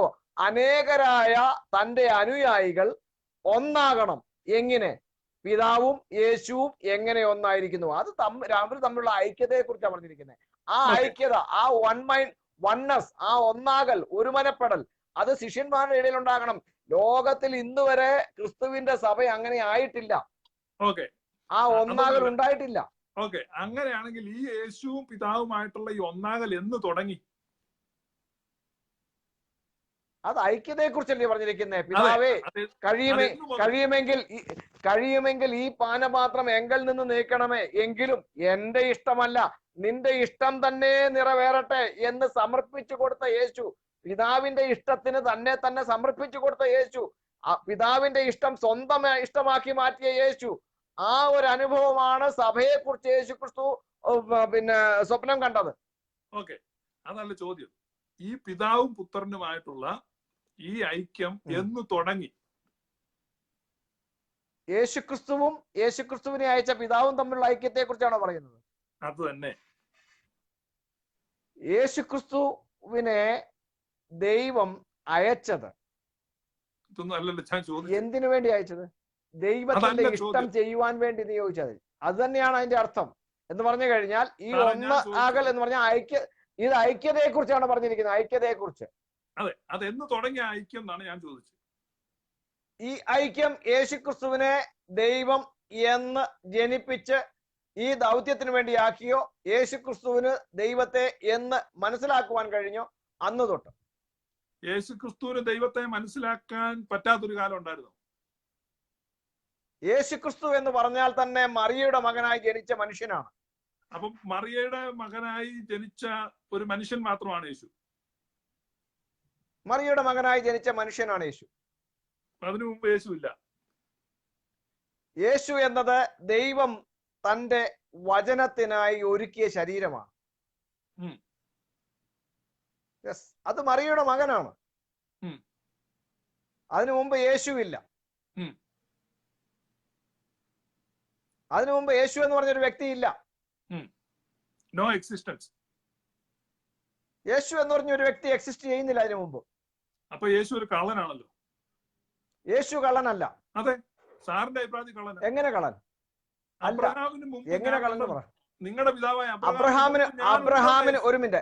അബ്രഹാമിന് മുമ്പ് ഞാനുണ്ട് എന്ന് പറഞ്ഞത് യേശു പറഞ്ഞതാണ്, അല്ലെന്ന് ഞാൻ പറഞ്ഞില്ല.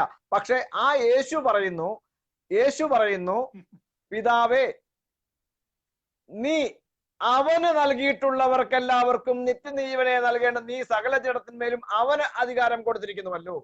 നമുക്ക് യെരുശലേമിലേക്ക് പോകാം. അവിടെ വെച്ച് മനുഷ്യപുത്രൻ ഇവരുടെ കയ്യിൽ അകപ്പെടും. അവർ അവനെ ക്രൂശിച്ചു കൊല്ലും. ആരെ ക്രൂശിച്ചു കൊല്ലും എന്നാ പറഞ്ഞത്? അവനെന്ന് യേശു പറഞ്ഞ ആരെ കുറിച്ചാ പറഞ്ഞത്?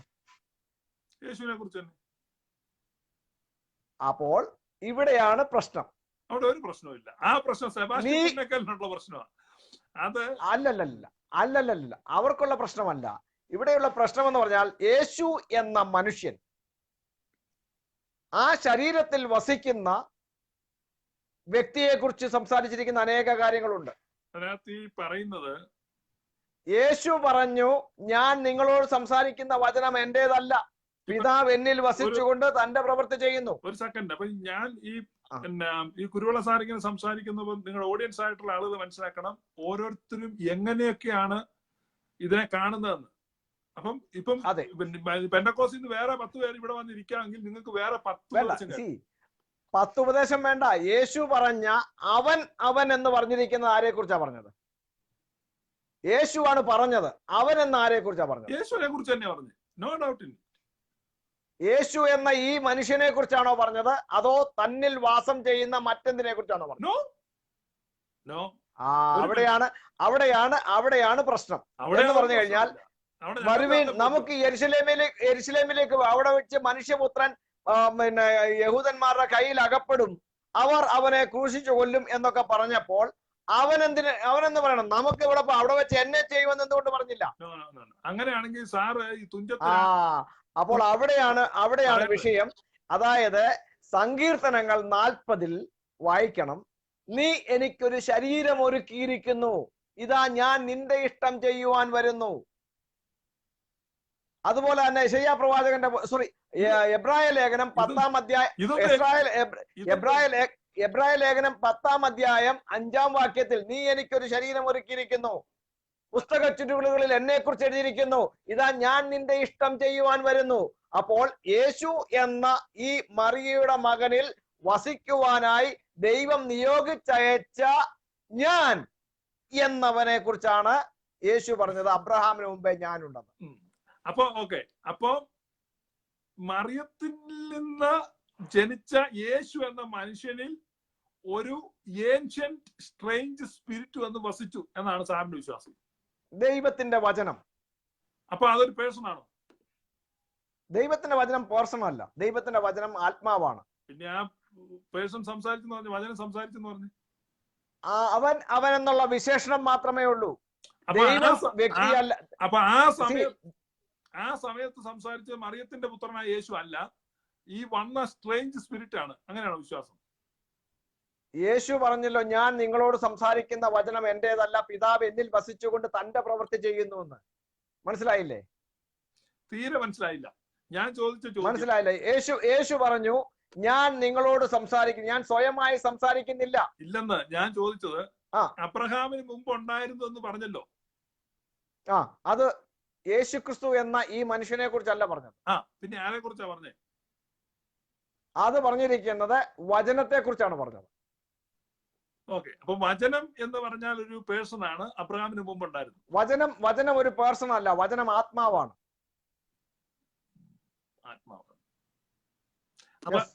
ആത്മാവ് യേശു പറഞ്ഞത് കേട്ടില്ലായിരുന്നോ? ഞാൻ നിങ്ങളോട് സംസാരിച്ച വചനം തന്നെ ജീവനും ആത്മാവുമാകുന്നു. ഇപ്പൊ യേശു സംസാരിച്ചാണോ പിതാവ് സംസാരിച്ചാണോ? ഇപ്പൊ ഏതാ വചനം? ഏത്? ഞാൻ നിങ്ങളോട് സംസാരിച്ച വചനം ജീവനും ആത്മാവുമാകുന്നു. ഞാൻ സ്വർഗത്തിൽ നിന്ന് ഇറങ്ങി വന്ന അപ്പമാകുന്നു. എന്നെ ഭക്ഷിക്കുന്നവൻ എന്മൂലം ജീവിക്കും എന്ന് പറഞ്ഞാൽ യേശു എന്ന് പറഞ്ഞ ആ മനുഷ്യനെ കടിച്ചു പറിച്ച് തിന്നാനാണോ പറഞ്ഞത്? നമ്മളെ ഈ തുഞ്ചത്ത് രാമാനുജൻ എഴുത്തച്ഛൻ നമ്മൾ കഥ പറയണ്ട, ഇതിനെ കുറിച്ച് പറ. ഞാൻ ചോദിച്ചത് യേശു എന്ന ഒരു മിനിറ്റ്, യേശുവിന്റെ ശിഷ്യന്മാരുടെ മുമ്പിൽ ഇരുന്നതായ ഈ യേശുവിനെ കടിച്ചു പറിച്ച് തിന്നാനാണോ പറഞ്ഞത്? എന്നെ ഭക്ഷിക്കുന്നവൻ എന്മൂലം ജീവിക്കും എന്ന് യേശു പറഞ്ഞത് എന്തിനെ കുറിച്ചാ പറഞ്ഞേ? ആയിരുന്ന മനുഷ്യനെ കടിച്ചു പറിച്ച് തിന്നാനാണോ? ഞാൻ പറയുന്നത് സാറ് ശ്രദ്ധിക്കേ, ഞാൻ വളരെ ഈ കോൺക്രീറ്റ്നെസ് എന്ന് പറയുന്ന ഒരു സംഭവമുണ്ട്. അപ്പൊ അത് കീപ്പ് ചെയ്യുന്ന ആളാണ്. ഒരു കാരണവശാലും അത് വേറൊരു ടോപ്പിക്കാണ്. അപ്പം അങ്ങോട്ട് സ്കിപ്പ് ചെയ്ത് പോകാൻ പറ്റത്തില്ല. ഞാനിവിടെ പറഞ്ഞത് തുഞ്ചത്ത് രാമാനുജൻ എഴുത്തച്ഛൻ രാമായണം കിളിപ്പാട്ട് എഴുതി. അത് എഴുത്തച്ഛൻ പറയുന്നതല്ല, കിളി പറയുന്നതായിട്ടാണ്. അപ്പൊ ഈ ഒരു കാര്യം അവതരിപ്പിക്കുന്നതിന് പല രീതികളുണ്ട്. അപ്പൊ അതുകൊണ്ടാണ് തേർഡ് പാർട്ടി സ്റ്റേറ്റ്മെന്റ് യേശു നടത്തിയത്. മനുഷ്യപുത്രനെ പിടിക്കുമെന്നും അവൻ ഇത് വരുന്നു, അത് പ്രോഫറ്റിക്കലി തേർഡ് പാർട്ടി സ്റ്റേറ്റ്മെന്റ് ആയിട്ട് അവതരിപ്പിക്കുന്നതാണ്. അത് യേശു തന്നെ കുറിച്ച് തന്നെയാണ് പറഞ്ഞത്. അതിനകത്ത് യാതൊരു സംശയവും. അപ്പോഴേ ഞാൻ ചോദിച്ചത്, അതുകൊണ്ടാണ് ഞാൻ എടുത്തു ചോദിച്ചത്, ഞാൻ സ്വർഗത്തിൽ നിന്ന് ഇറങ്ങി വന്ന അപ്പമാകുന്നു, എന്നെ ഭക്ഷിക്കുന്നവൻ എന്മൂലം ജീവിക്കും.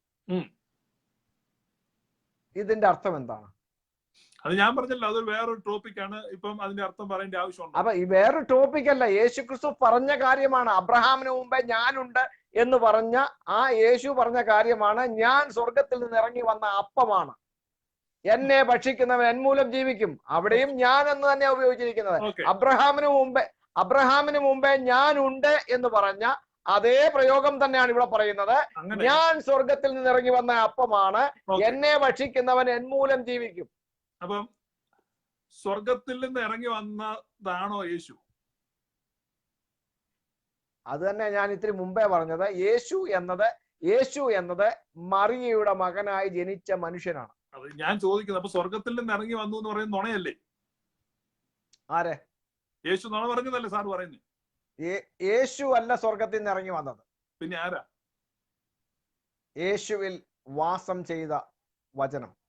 അപ്പൊ ഇവിടെയാണ് നമ്മൾ ക്ലാരിറ്റി വരുത്തേണ്ടത്. അപ്പൊ യേശു എന്ന വ്യക്തിയിൽ മറ്റൊരു ശക്തി ആവസിച്ചിട്ട് ആ ശക്തി യേശുവിലൂടെ സംസാരിച്ചു എന്നാണ് സാറ് വിശ്വസിക്കുന്നത്. യേശു എന്ന വ്യക്തി വചനത്തിനായി അല്ലെങ്കിൽ ദൈവത്തിന്റെ പുത്രനായി ദൈവം ഒരുക്കിയ ശരീരമാണ്. ഒരു ബോഡി മാത്രമാണ്, ഒരു മനുഷ്യനാണ്. അപ്പൊ ആ മനുഷ്യന്റെ മേൽ ഒരു ബാധ പോലെ ഇത് വന്ന് കൂടി. ബാധ പോലെ ദൈവത്തിന്റെ വചനം, ദൈവത്തിന്റെ ആത്മാവ്, ദൈവം, ഇതെല്ലാം സ്പിരിറ്റ് ആണ്. ആ സ്പിരിറ്റ് വന്ന് കയറി കഴിഞ്ഞപ്പോൾ ആ യേശു എന്ന മനുഷ്യന്റെ ബോധം നഷ്ടപ്പെട്ടിട്ട് ആ സ്പിരിറ്റ് പിന്നെ സംസാരിക്കാൻ തുടങ്ങി. എങ്ങനെയാണ് ബോധം നഷ്ടപ്പെട്ടത്? ഞാൻ പറഞ്ഞില്ല. യേശു എന്ന ബോധം, ഒരു മിനിറ്റ് പാസ്റ്ററെ, ബോധം നഷ്ടപ്പെട്ടിട്ട് ദൈവത്തിന് ഒരു വ്യക്തിയെ ഉപയോഗിക്കാൻ പറ്റുള്ളൂ? അല്ല, ഇത് സാറ് ഞങ്ങൾക്ക് എല്ലാം വ്യക്തമാക്കണം എന്താ വിശ്വസിക്കുന്നത്. അല്ലാതെ ദൈവം ആത്മാവാണ്. അതെ, ദൈവത്തിന് മനുഷ്യനോട് ഇടപെടുവാനായി ദൈവം തിരഞ്ഞെടുത്ത വ്യക്തിയാണ് യേശു.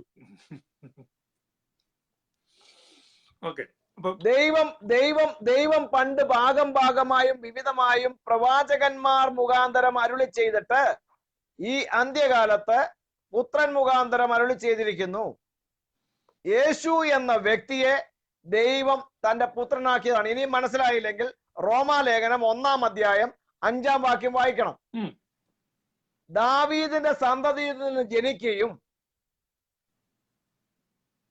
വിശുദ്ധിയുടെ ആത്മാവ് സംബന്ധിച്ച്, അതായത് മരിച്ചവരിൽ നിന്ന് ഉയർത്തെഴുന്നേൽക്കിയാൽ വിശുദ്ധിയുടെ ആത്മാവ് സംബന്ധിച്ച് ദൈവപുത്രൻ എന്ന് ശക്തിയോടെ നിർണയിക്കപ്പെടുകയും ചെയ്തവനാണല്ലോ. ആത്മസംബന്ധമായി ദൈവത്തിന്റെ പുത്രൻ, ശരീരം സംബന്ധിച്ച് ദാവീദിന്റെ പുത്രൻ.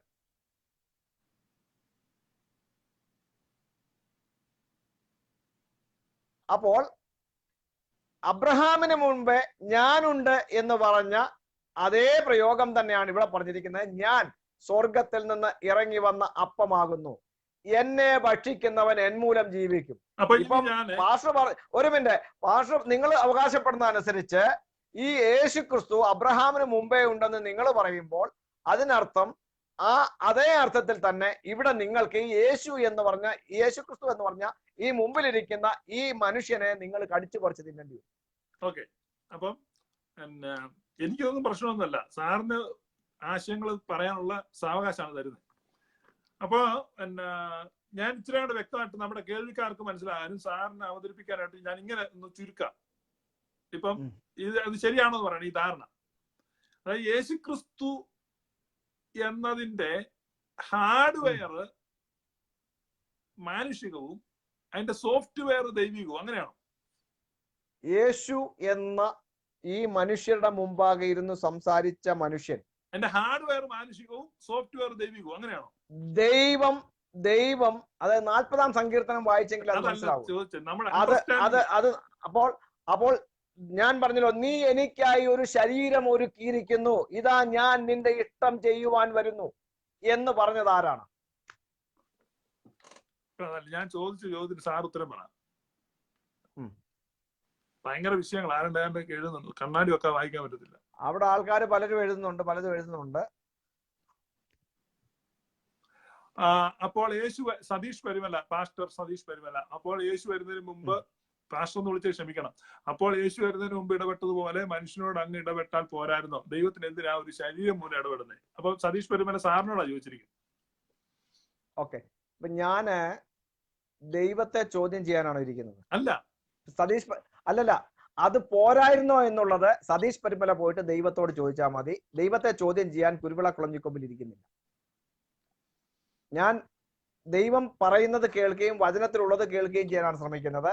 അല്ലാതെ ദൈവം അങ്ങനെ പോരാ, എന്നാ പിന്നെ ആദമിനെ അവയെ ഉണ്ടാക്കി അവിടെ ആക്കിയ ദൈവത്തിന് അവിടെ നന്മ തിന്മകളെ കുറിച്ചുള്ള അറിവിന്റെ വൃക്ഷം എന്താ ഉണ്ടാക്കിയത്? മനുഷ്യനെ പരീക്ഷയിൽ അകപ്പെടുത്താനായിട്ട് പിശാചിനെ എന്തിനുണ്ടാക്കി ദൈവം എന്ന് ദൈവത്തോട് പോയി ചോദിരേ സതീഷ് പരിമല. അല്ലല്ല, സതീഷ് പരിമലയുടെ ചോദ്യത്തിന് മറുപടിയാണ് ഞാൻ കൊടുത്തത്. അങ്ങനെ പോരായിരുന്നോ, ദൈവത്തിന് അങ്ങനെ ചെയ്താൽ പോരായിരുന്നോ എന്ന് ചോദിക്കുന്ന ആ ചോദ്യം അത് എന്നോടാണോ ചോദിക്കുന്നത് അതോ ദൈവത്തോടാണോ? തിയോളജി പഠിക്കുമ്പോൾ ആ ചോദ്യത്തിന് റെലവൻസ് ഉണ്ട്. എന്താണെന്ന് വെച്ച് കഴിഞ്ഞാൽ ലോജിക്കലായി ഇത്രയേ ഉള്ളൂ. ആ ചോദ്യത്തിന്റെ റെലവൻസ് ഇത്രയേ ഉള്ളൂ. എന്തിനാണ് ദൈവം നന്മ തിന്മകളെ കുറിച്ചുള്ള അറിവിന്റെ വൃക്ഷം ഉണ്ടാക്കിയത്? എന്തിനാണ് പിശാചിനെ ഉണ്ടാക്കിയത്? മനുഷ്യനെ ചതിക്കുഴി വീഴ്ത്താനായിട്ട്. ചോദിച്ചാ പോരായിരുന്നോ ഇത്? അപ്പം ദൈവത്തിന്റെ പദ്ധതികളെ ചോദ്യം ചെയ്യാൻ ഞാൻ ആളല്ല. ഇത് കേക്ക്, അത് ലിമിറ്റഡ് തിയോളജിയാണ്. അപ്പൊ ആ ചോദ്യങ്ങൾ കൂടെ ഉത്തരമുള്ള തിയോളജിയാണ് പെർഫെക്റ്റ് തിയോളജി. അപ്പം അത് ഞങ്ങളുടെ ഗ്ലോറിയസ് ഗോസ്പലിന് അതിനെല്ലാം ഉത്തരവുണ്ട്. സാറിന് അത് ചോദിക്കാം. അപ്പൊ ആ ചോദ്യങ്ങൾ കൂടെ ഉത്തരം. ഗ്ലോറിയസ് ഗോസ്പൽ ഒന്നും എനിക്കറിയത്തില്ല. ദൈവം ഒരുവനേയുള്ളൂ. അത് യേശുക്രിസ്തു വളരെ വ്യക്തമായി പ്രഘോഷിച്ചു. യേശുക്രിസ്തുവിനെ അയച്ച പിതാവാണ്. ദൈവത്തിന്റെ വചനവും ദൈവത്തിന്റെ ആത്മാവും വ്യക്തികളല്ല, ദൈവത്തിൽ നിന്ന് പുറപ്പെടുന്നതാണ്. അപ്പൊ ഇതാണ് ഒരു ദൈവമേ ഉള്ളൂ. ആ ദൈവത്തിന്റെ വചനവും ദൈവത്തിന്റെ ആത്മാവും ദൈവത്തിന്റെ പ്രവർത്തനങ്ങളോടുള്ള ബന്ധത്തിൽ ദൈവം നിയോഗിച്ചയക്കുന്നു. പരിശുദ്ധാത്മാവ് എന്ന കാര്യസ്ഥൻ യേശുക്രിസ്തുവിന്റെ അപേക്ഷ പ്രകാരം ദൈവം യേശുക്രിസ്തുവിന്റെ അനുയായികളെ നിയന്ത്രിച്ച് വഴി നടത്താൻ വേണ്ടി അയച്ച നിയോഗമാണ്. അത് ഒരു വ്യക്തിയല്ല, അതൊരു ദൈവവുമല്ല, ദൈവത്തിൽ നിന്നും പുറപ്പെട്ട ശക്തിയാണത്. അതുപോലെ തന്നെ ദൈവത്തിന്റെ വചനം ഒരു വ്യക്തിയല്ല, ദൈവത്തിൽ നിന്നും പുറപ്പെടുന്ന ദൈവത്തിന്റെ ആലോചനയാണ്, ദൈവത്തിന്റെ ഹിതമാണ്, ദൈവത്തിന്റെ നിർണയമാണ്. ഈ തരത്തിലൊക്കെ ഉള്ള പലതരം ഉപദേശങ്ങളുണ്ട്. അപ്പൊ ഇതൊക്കെ പഴയ കാലത്ത് തന്നെ ഉള്ള ഉപദേശങ്ങളാണ്. അപ്പൊ അങ്ങനെയുള്ള ഉപദേശങ്ങളെ എല്ലാം തന്നെ നിരാകരിച്ചുകൊണ്ടാണ് ചർച്ച് കൗൺസിൽ. അത് 3-ാം നൂറ്റാണ്ടിൽ ഉണ്ടായ ആൾക്കാര് എന്ത് ചെയ്തു എന്നുള്ളത് വിഷയമല്ല. കാരണം യേശുക്രിസ്തുവും അപ്പോസ്തലന്മാരും പഠിപ്പിച്ച കാര്യങ്ങളും ബൈബിളിൽ കൃത്യതയോടെ ഉണ്ട്. ഒരു മിനിറ്റ്, അതിന് അങ്ങേയറ്റം പരിഹാസ്യമായ ഒരു വാദമാണ് യേശുക്രിസ്തു ശിഷ്യന്മാരും. അത് ആൾക്കാർക്ക് അങ്ങനെ തോന്നുന്നതിൽ കുഴപ്പമൊന്നുമില്ല. കാരണം യേശുക്രിസ്തുവിന്റെ ശിഷ്യന്മാരുടെയും കാലഘട്ടത്തിന് ശേഷം ഉണ്ടായതായ പല അഭിപ്രായങ്ങൾ പരിഹരിക്കുന്നതിന് വേണ്ടി 3-ാം നൂറ്റാണ്ടിൽ വളരെ നാളത്തെ ചർച്ചകൾക്കും വാദങ്ങൾക്കും മത്സരങ്ങൾക്കും ആക്രമങ്ങൾക്കും ഒക്കെ ശേഷം തട്ടിക്കൂട്ടിയതായ ഒരു സംവിധാനത്തെ ആശ്രയിച്ചല്ല യേശുക്രിസ്തുവിന്റെ സഭ വളർന്നത്. 3 നൂറ്റാണ്ട് അത് നിലകൊണ്ടത്. അത് യേശുക്രിസ്തു പഠിപ്പിച്ചതായ കാര്യങ്ങൾ പഴയ നിയമ പുസ്തകങ്ങളുടെ ആധാരത്തിൽ ആ വിശ്വാസങ്ങളുടെ ബന്ധത്തിൽ ഒക്കെ തന്നെയാണ് ക്രിസ്തുവിന്റെ സഭ നിലകൊണ്ടത്. അല്ലാതെ 3-ാം നൂറ്റാണ്ടിൽ ഉണ്ടാക്കിയതായ ഒരു പ്രമാണത്തിൽ അധിഷ്ഠിതമായിട്ടല്ല 3 നൂറ്റാണ്ട് ക്രിസ്തുവിന്റെ സഭ നിലകൊണ്ടത്. 3-ാം നൂറ്റാണ്ടിൽ ഒരു പ്രമാണവും ഉണ്ടാക്കിയില്ല. ആദിമ നൂറ്റാണ്ട് മുതൽ ക്രിസ്തുയേശുവിന്റെ അപ്പോസ്തലന്മാർ വിശ്വസിച്ച ആ ഉപദേശത്തെ ഉറപ്പിക്കാനാണ് പല ഉപദേശങ്ങൾ സഭയിൽ കടന്നപ്പോൾ ഈ ക്രിസ്തുയേശുവിന്റെ ശിഷ്യന്മാർ വിശ്വസിച്ച ആ വിശ്വാസത്തെ ഉറപ്പിക്കാൻ എന്ന് പറഞ്ഞു കഴിഞ്ഞാൽ അത് ബൈബിളിൽ നമ്മൾ കാണുന്ന ഉപദേശങ്ങളാണോ അതിന് പുറത്തുള്ള ഉപദേശങ്ങളാണോ? ബൈബിളിലല്ല ഉപദേശം കാണുന്നത്. ബൈബിളിലും ആ ഉപദേശം കാണാം. ഓക്കെ, അപ്പോൾ ബൈബിളിന് പുറത്തുള്ളതായ ഉപദേശങ്ങൾ എന്ന് പറയുമ്പോൾ ആർക്കും എപ്പോഴും എന്തും വിളിച്ചുകൂടാവുന്ന എന്നാണ്. അതിന് ആധികാരികത ഉണ്ടെന്ന് പറയുന്നതിൽ വലിയ അർത്ഥമൊന്നുമില്ല. യേശുക്രിസ്തുവിന്റെ അധ്യാപനങ്ങളായി ബൈബിളിൽ തെളിവായി പറഞ്ഞിരിക്കുന്ന കാര്യങ്ങൾ അക്സെപ്റ്റബിൾ അല്ലെങ്കിൽ ക്രിസ്ത്യാനി എന്ന് പറയുന്നതിൽ യാതൊരു അർത്ഥവും. യേശുക്രിസ്തുവിന്റെ ഒരു അധ്യാപനത്തെയും സഭ നിരാകരിക്കുന്നില്ല. പക്ഷേ സഭയ്ക്ക് ആധികാരികത ഇല്ലെങ്കിൽ ബൈബിളിന് ഒരാധികാരികതയില്ല. ബൈബിൾ എന്ന് പറയുന്നത് സഭയുടെ ആധികാരികതയാണ്. പാസ്റ്റർ ഷിബു പീഡിയക്കൽ അവകാശപ്പെടുന്ന സഭ, പാസ്റ്റർ ഷിബു പീഡിയക്കൽ ഉദ്ദേശിക്കുന്ന സഭ, ആ സഭയുടെ ആധികാരികതയല്ല ബൈബിളിന്റെ ആധികാരികത. ബൈബിൾ എന്ന് പറയുന്നത് അതല്ല എങ്കിൽ ബൈബിൾ എന്ന് പറയുന്ന പുസ്തകം അല്ലെങ്കിൽ ബൈബിളിൽ കാണുന്നതായ പുസ്തകങ്ങൾ, ഞാൻ പറയുന്നത് പിന്നെ പുതിയ നിയമ പുസ്തകങ്ങളെ കുറിച്ചാണ്. അതിനെക്കുറിച്ചാണല്ലോ നമ്മൾ സംസാരിക്കുകയും ചെയ്യുന്നത്, അല്ല പഴയ നിയമ പുസ്തകങ്ങളെ കുറിച്ചല്ല. പുതിയ നിയമ പുസ്തകങ്ങൾ എന്ന് പറയുന്ന മത്തായി, മർക്കോസ്, ലൂക്കോസ്, യോഹന്നാൻ എന്നീ സുവിശേഷങ്ങളും അപ്പോസ്തല പ്രവൃത്തികൾ ഉൾപ്പെടെയുള്ള 27 പുസ്തകങ്ങളെ കുറിച്ചാണ് ആധികാരികതയെ കുറിച്ച് പാസ്റ്റർ സംസാരിക്കുന്നത്. സഭയ്ക്ക് ആധികാരികത ഇല്ലെങ്കിൽ ഈ പുസ്തകങ്ങൾക്ക് ആധികാരികത ഇല്ല എന്നാണ് പറയുന്നത്. അങ്ങനെയാണെങ്കിൽ പാസ്റ്റർ ഉദ്ദേശിക്കുന്ന ഈ സഭ എഴുതിയുണ്ടാക്കിയ പുസ്തകങ്ങളാണ് ഈ 27 പുസ്തകങ്ങൾ എന്ന് പറഞ്ഞോളൂ. ഓദർ എന്ന് പറയുന്നത് പാസ്റ്റർ ഉദ്ദേശിക്കുന്ന സഭയാണെന്ന് പറഞ്ഞു കഴിഞ്ഞാൽ ഓക്കെ, നമുക്ക് അതിനെക്കുറിച്ച് സംസാരിക്കാം. അതല്ല, യേശുവിന്റെ ശിഷ്യന്മാരായ മത്തായി, യോഹന്നാൻ ഉൾപ്പെടെയുള്ളവരും അതുപോലെ തന്നെ മർക്കോസ്, ലൂക്കോസ് എന്നിവരും രേഖപ്പെടുത്തിയിരിക്കുന്നത് ഈ 3-ാം നൂറ്റാണ്ടിലോ 4-ാം നൂറ്റാണ്ടിലോ ഉള്ള നിങ്ങൾ ഉദ്ദേശിക്കുന്ന സഭയാണ് എഴുതിയത് എങ്കിൽ ഇവരല്ല എഴുതിയത്. യേശുവിന്റെ ശിഷ്യനായ മത്തായി അല്ല എഴുതിയത്, യേശുവിന്റെ ശിഷ്യനായ യോഹന്നാൻ അല്ല എഴുതിയത് എങ്കിൽ ഞാൻ അതിനെ അംഗീകരിച്ചു തരാം. ഓക്കെ, അതിനകത്ത് നമുക്ക് കോമൺ സെൻസ് ഉപയോഗിക്കണം. കോമൺ സെൻസ് ഉപയോഗിക്കുമ്പം അഫഡവറ്റ് എന്ന് പറഞ്ഞു കഴിഞ്ഞാൽ റെഗുലർ അഫഡവറ്റും ഉണ്ട്, നോട്ടറൈസ്ഡ് അഫഡവറ്റും ഉണ്ട്.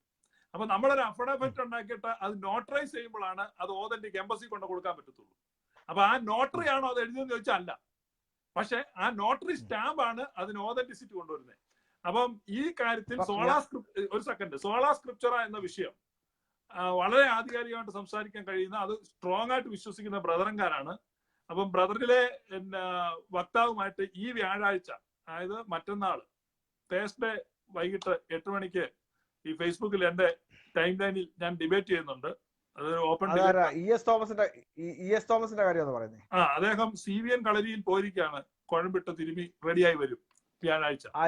ES തോമസിന്റെ കാര്യമാണെങ്കിൽ അദ്ദേഹത്തിന്റെ ഉപദേശം ഈ വണ്ണസുകാരുടെ ഉപദേശമാണോ അതോ ട്രിനിറ്റേറിയൻ ഉപദേശമാണോ എന്നുള്ള കാര്യത്തിൽ ആദ്യം ഒരു തീരുമാനത്തിലെത്തണം. അല്ല, ആ വിഷയം കാരണം പുള്ളിക്കാരൻ പറയുന്നത് അല്ല ആ വിഷയമല്ല.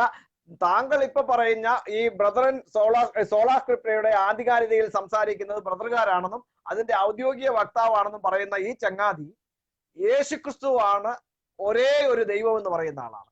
ആ പുള്ളിക്കാരന് മറ്റൊരു വശത്ത് പറയും ജയ് ജയ് തൃത്വം എന്ന് പറയും. ഇദ്ദേഹത്തിന് തന്നെ സ്വന്തമായിട്ട് ഒരു അടിസ്ഥാനവുമില്ലാത്ത ഈ ചങ്ങാതി വിളിച്ചുകൊണ്ട് വരുന്ന ഒരു പ്രോഗ്രാം കണ്ടിട്ട് എനിക്ക് എന്തെങ്കിലും ഒരു കാര്യം മനസ്സിലാക്കാൻ കഴിയും? അല്ല, അങ്ങനെയല്ല. അത് സോളാ സ്ക്രിപ്ചർ അദ്ദേഹം നന്നായി വിശ്വസിക്കുന്ന ആളാണ്.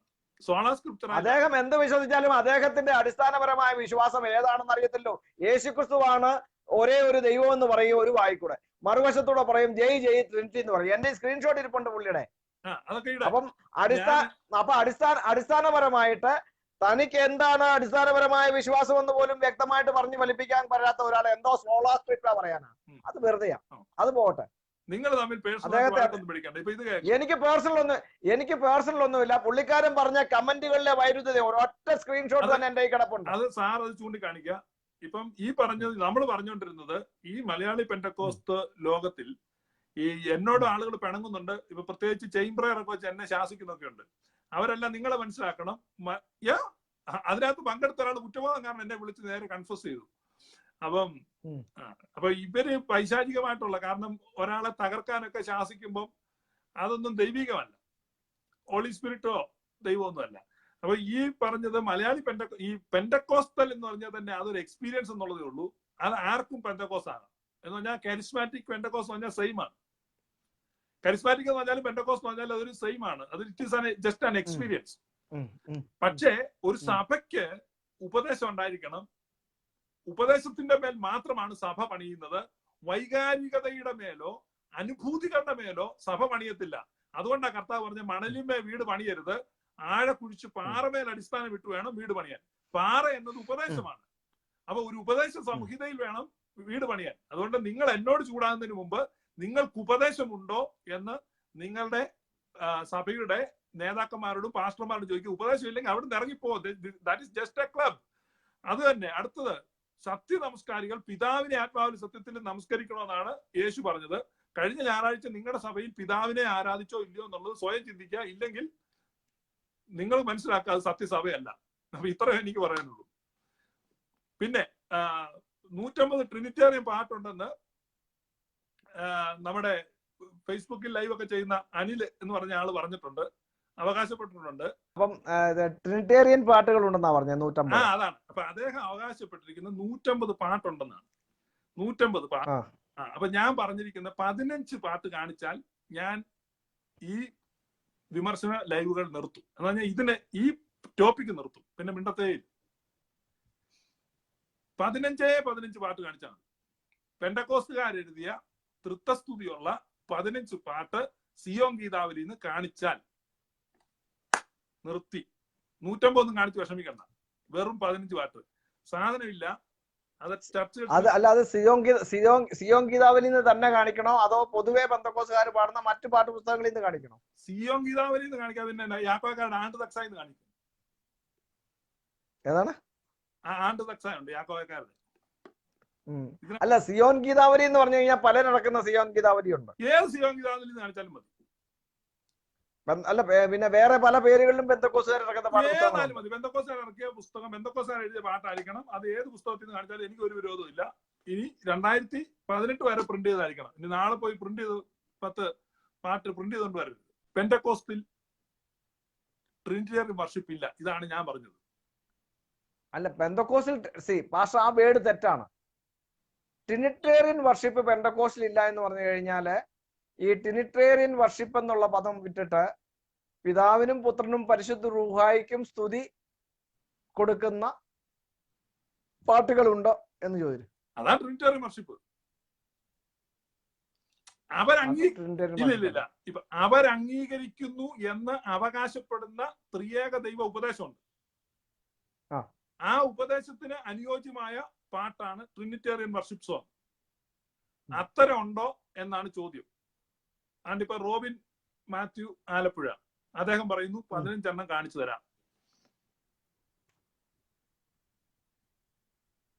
15 150 പറഞ്ഞിരിക്കുന്നത്. ഞാൻ 15 ചോദിക്കുന്നുള്ളൂ. 15 കാണിച്ചാൽ ഞാൻ ഈ ആരോപണം പിൻവലിക്കും.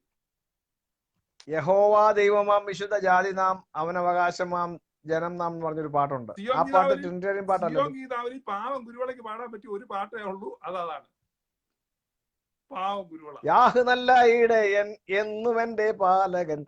ആ പാട്ടും പാടാമല്ലോ. പിന്നെ ഏതാ? യാഹ് എന്ന ദൈവം എന്നിടയനാഹോ. പാട്ട് ഇതെല്ലാം ഓരോ പാട്ടല്ലേ? ഇതെല്ലാം ഓരോ പാട്ടുകളാണ്. ഇനി എന്തുവാ? 3 അതിശയമേ ദൈവത്തിൻ സ്നേഹം എത്ര മനോഹരമേ, ആ പാട്ടും പാടാം. അത് മാർത്തോമക്കാരുടെ പാട്ടാ. ഞാൻ മാർത്തോമാക്കാരനായിരുന്നല്ലോ. അപ്പൊ കുഴപ്പമില്ല. മാർത്തോമ തൃത്വസ്തുതിയല്ലോ. മാർത്തോമക്കാർക്കെതിരെ എനിക്ക് ആരോപണം ഇല്ലല്ലോ. ഞാൻ മാർത്തോമയിലോട്ട് തിരിഞ്ഞാലോ എന്ന് ആലോചിക്കുക. സാറേ അതാ നല്ലത്. എന്താ പറയുന്നത്? അതാ നല്ലത്. മാർത്തോമക്കാർക്ക് ഒരു പണി കൊടുക്കണമെന്നാണ് ഞാൻ ആലോചിക്കുന്നത്. സാറിനെ അങ്ങോട്ട് വിടാം. മാർത്തോമക്കാർക്ക് പണി കൊടുക്കാനോ? സാറിനെ അങ്ങോട്ട് വിടാം.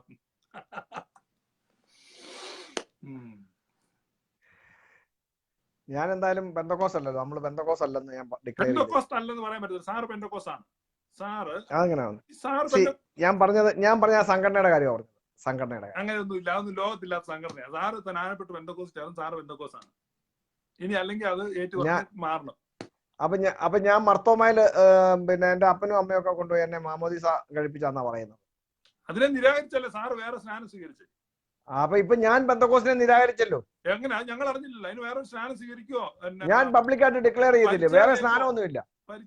വേറെ സ്നാനമൊന്നുമില്ല. പരിശോധനയോ? പെന്തക്കോസിന്ന് നമ്മുടെ മുഹമ്മദ് ഈസ പോയത് അങ്ങനെയല്ലേ? പെന്തക്കോസിന്ന് മാറാൻ വേണ്ടി പുള്ളി പരിശോധന ഏറ്റു.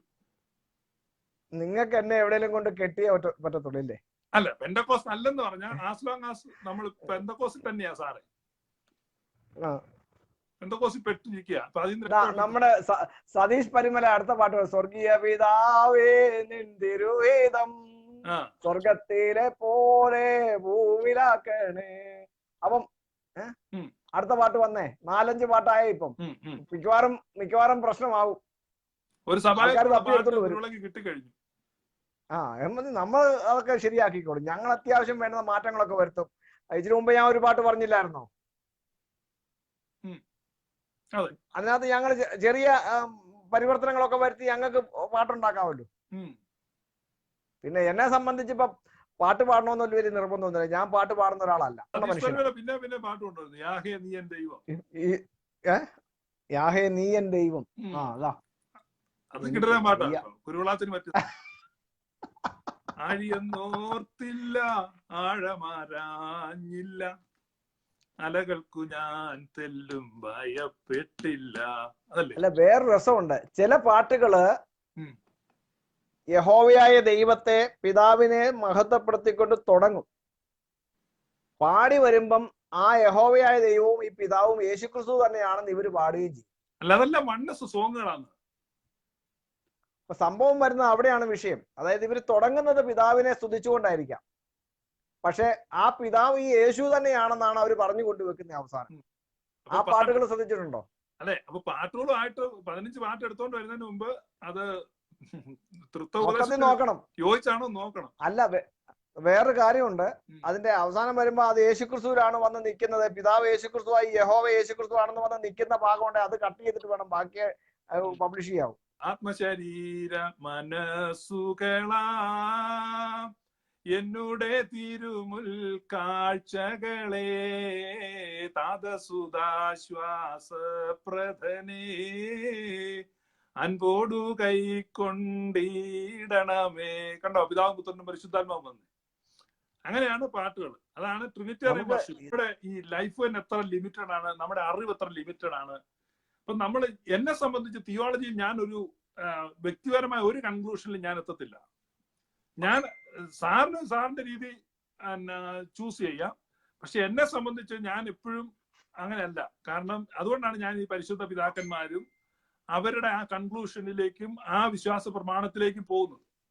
അപ്പൊ ഞാൻ അവരുടെ ലൈഫും ഒക്കെ, ഇപ്പൊ ഉദാഹരണം പറഞ്ഞാൽ ഇഗ്നാത്തിയോസ് തെയോഫിറോസ് എന്ന് പറഞ്ഞു കഴിഞ്ഞാൽ ഇഗ്നാത്തിയോസ് ന്യൂറോനോ അന്ത്യോക്യയുടെ 3-ാം പാത്രിയർക്കീസ് ആയിരുന്നു.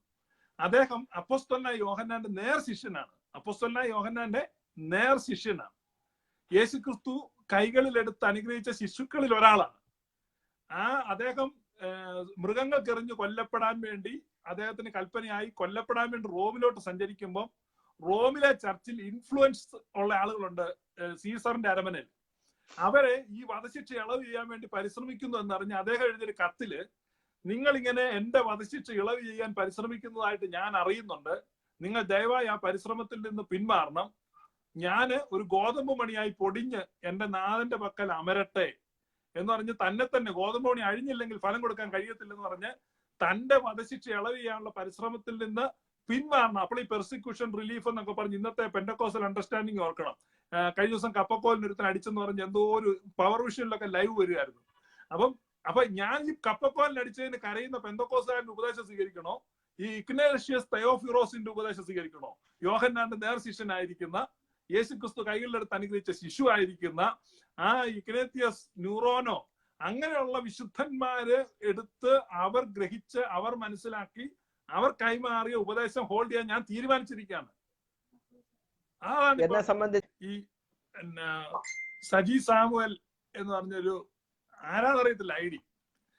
അപ്പം പയ്യനൊക്കെ കുരുവിള സാർ പറഞ്ഞു പയ്യനാണെന്നൊന്നും അറിയത്തില്ല. അപ്പൊ ഈ സജി സാമുവൽ ഒരു കാര്യം മനസ്സിലാക്കണം. നിങ്ങളിപ്പോ ഈ കമന്റ് എഴുതാ, ഇപ്പൊ എന്താ ഇവിടെ നിങ്ങൾ കമന്റ് എഴുതാതെ ആവും. ഞാൻ ഇവിടെ ഇത് ഒരു ബ്ലോക്ക് ചെയ്യാൻ പറ്റും എനിക്ക് നിങ്ങളെ. കഴിഞ്ഞ ഒരു 3 മാസമായിട്ട് ഈ ലൈവിൽ വന്നിട്ട് സ്ഥിരമായിട്ട് ഒരു ക്രിസ്റ്റി എന്ന് പറഞ്ഞ ഒരാൾ ഇങ്ങനെ ഈ ആംഗ്രി ഫേസ് വിടും. നമ്മുടെ ലൈവ് കാണുന്ന പ്രേക്ഷകർ എത്രയോ പ്രാവശ്യം എന്നോട് പറഞ്ഞു അത് ബ്ലോക്ക് ചെയ്യും. ഞാൻ ഇന്ന് വരെ ബ്ലോക്ക് ചെയ്തിട്ടില്ല. ഇപ്പൊ പുള്ളിയെ കാണുന്നില്ല, പുള്ളി മടുത്തിട്ട് പോയി കാണും. അപ്പൊ ഞാൻ ബ്ലോക്ക് ചെയ്യത്തില്ല. ഇതിപ്പോ എന്റെ ടൈം ലൈനിലാണ് നിങ്ങൾ വന്ന് ഈ കമന്റ് എഴുതിക്കൊണ്ടിരിക്കുന്നത്, എന്നെ ചീത്ത വിളിക്കുന്നത്. എന്റെ ടൈം ലൈനിൽ എന്റെ ലൈവ് വീഡിയോയുടെ കീഴിൽ നിങ്ങൾ ചീത്ത വിളിക്കാണ്. That is my benevolence. അത് മാത്രം നീ മനസ്സിലാക്കുക. ഞാനത് അനുവദിച്ചിരിക്കുകയാണ്. ഒരാളെ ബ്ലോക്ക് പലരും ഈ കമന്റുകൾ ഇവർ ആർക്ക് വേണ്ടി എന്തിനു വേണ്ടിയിട്ടാണ് ഇതൊക്കെ ചെയ്യുന്നതെന്ന് അവർക്ക് തന്നെ അറിയത്തില്ല. അതാ നിങ്ങൾ കമന്റ് എഴുതിക്കോ, പക്ഷെ ഞാൻ ബ്ലോക്ക് ചെയ്യത്തില്ല നിങ്ങൾ. പക്ഷെ എനിക്കിപ്പോ ആരെയും ബ്ലോക്ക് ചെയ്ത് വെച്ചിട്ട് ഇവിടെ ലൈവ് ചെയ്യേണ്ട ഒരു ആവശ്യമില്ല. അതുപോലെ തന്നെ ആർക്ക് വേണമെങ്കിലും ഈ ലൈവിൽ ജോയിൻ ചെയ്യാം. ഈ സജി സാമൻ നീ വേണേ ഇവിടെ ജോയിൻ ചെയ്യും. വലത്ത് വെച്ച് തിരുത്തുന്നുണ്ട്, നിനക്ക് പറയാനുള്ള കാര്യങ്ങൾ പറ. അല്ല ഇവിടെ അടച്ചു വെച്ച പരിപാടിയോ ബ്ലോക്ക് ചെയ്യുന്ന പരിപാടിയോ ഒന്നുമില്ല. ആർക്ക് വേണം ഈ കൊടും ദുരുപദേശകനായ ഗുരുവിള വരെ ഇവിടെ വന്നിരുന്ന് അല്ല വേറൊരു കാര്യം പറഞ്ഞു ലൈവ് ഷെയർ ചെയ്യുന്നു. അല്ല കുഴപ്പമില്ല. ഇപ്പൊ ഞാൻ ഒരു കാര്യം പറയാം. ഞാന് ദുരുപദേശകനാണെന്ന് ജനം വിധി എഴുതിയാലും എന്നെ എങ്ങനെ വിമർശിച്ചാലും ചിലർക്ക് പഠനത്തിന് ഒരു മുഖാന്തരമായി മാറുന്നെങ്കിൽ കണിശമായിട്ടും സാറിന്റെ പ്രസ്താവനകളൊക്കെ അനേകർക്ക് ചിന്തിപ്പിച്ചു, അനേകർ പഠിക്കാനിടയായി, അനേക ഡിസ്കഷനുകൾ. ഇപ്പൊ തന്നെ കഴിഞ്ഞ ദിവസത്തെ നിങ്ങളുടെ നിങ്ങൾ രണ്ടുകൂടെ നടത്തിയ ഡിസ്കഷൻ പലയിടത്തും അതിന്റെ ക്ലിപ്പുകൾ വെച്ച് ഡിബേറ്റുകളും ഡിസ്കഷനും ഒക്കെ നടക്കുന്നു. That's good. അങ്ങനെ അതിന് കഴിഞ്ഞെങ്കിൽ നമ്മൾ അവിടെ വിജയിച്ചു. അപ്പൊ നമുക്ക് ഇന്നത്തെ ഇത് കൺക്ലൂഡ് ചെയ്യാം. ഇതാണ് പെന്റക്കോസ്റ്റ് എന്ന് പറഞ്ഞാൽ. അത് എക്സ്പീരിയൻസ് ആണ്, അത് വെറും അനുഭവമാണ്, അത് ഉപരിപ്ലവമാണ്.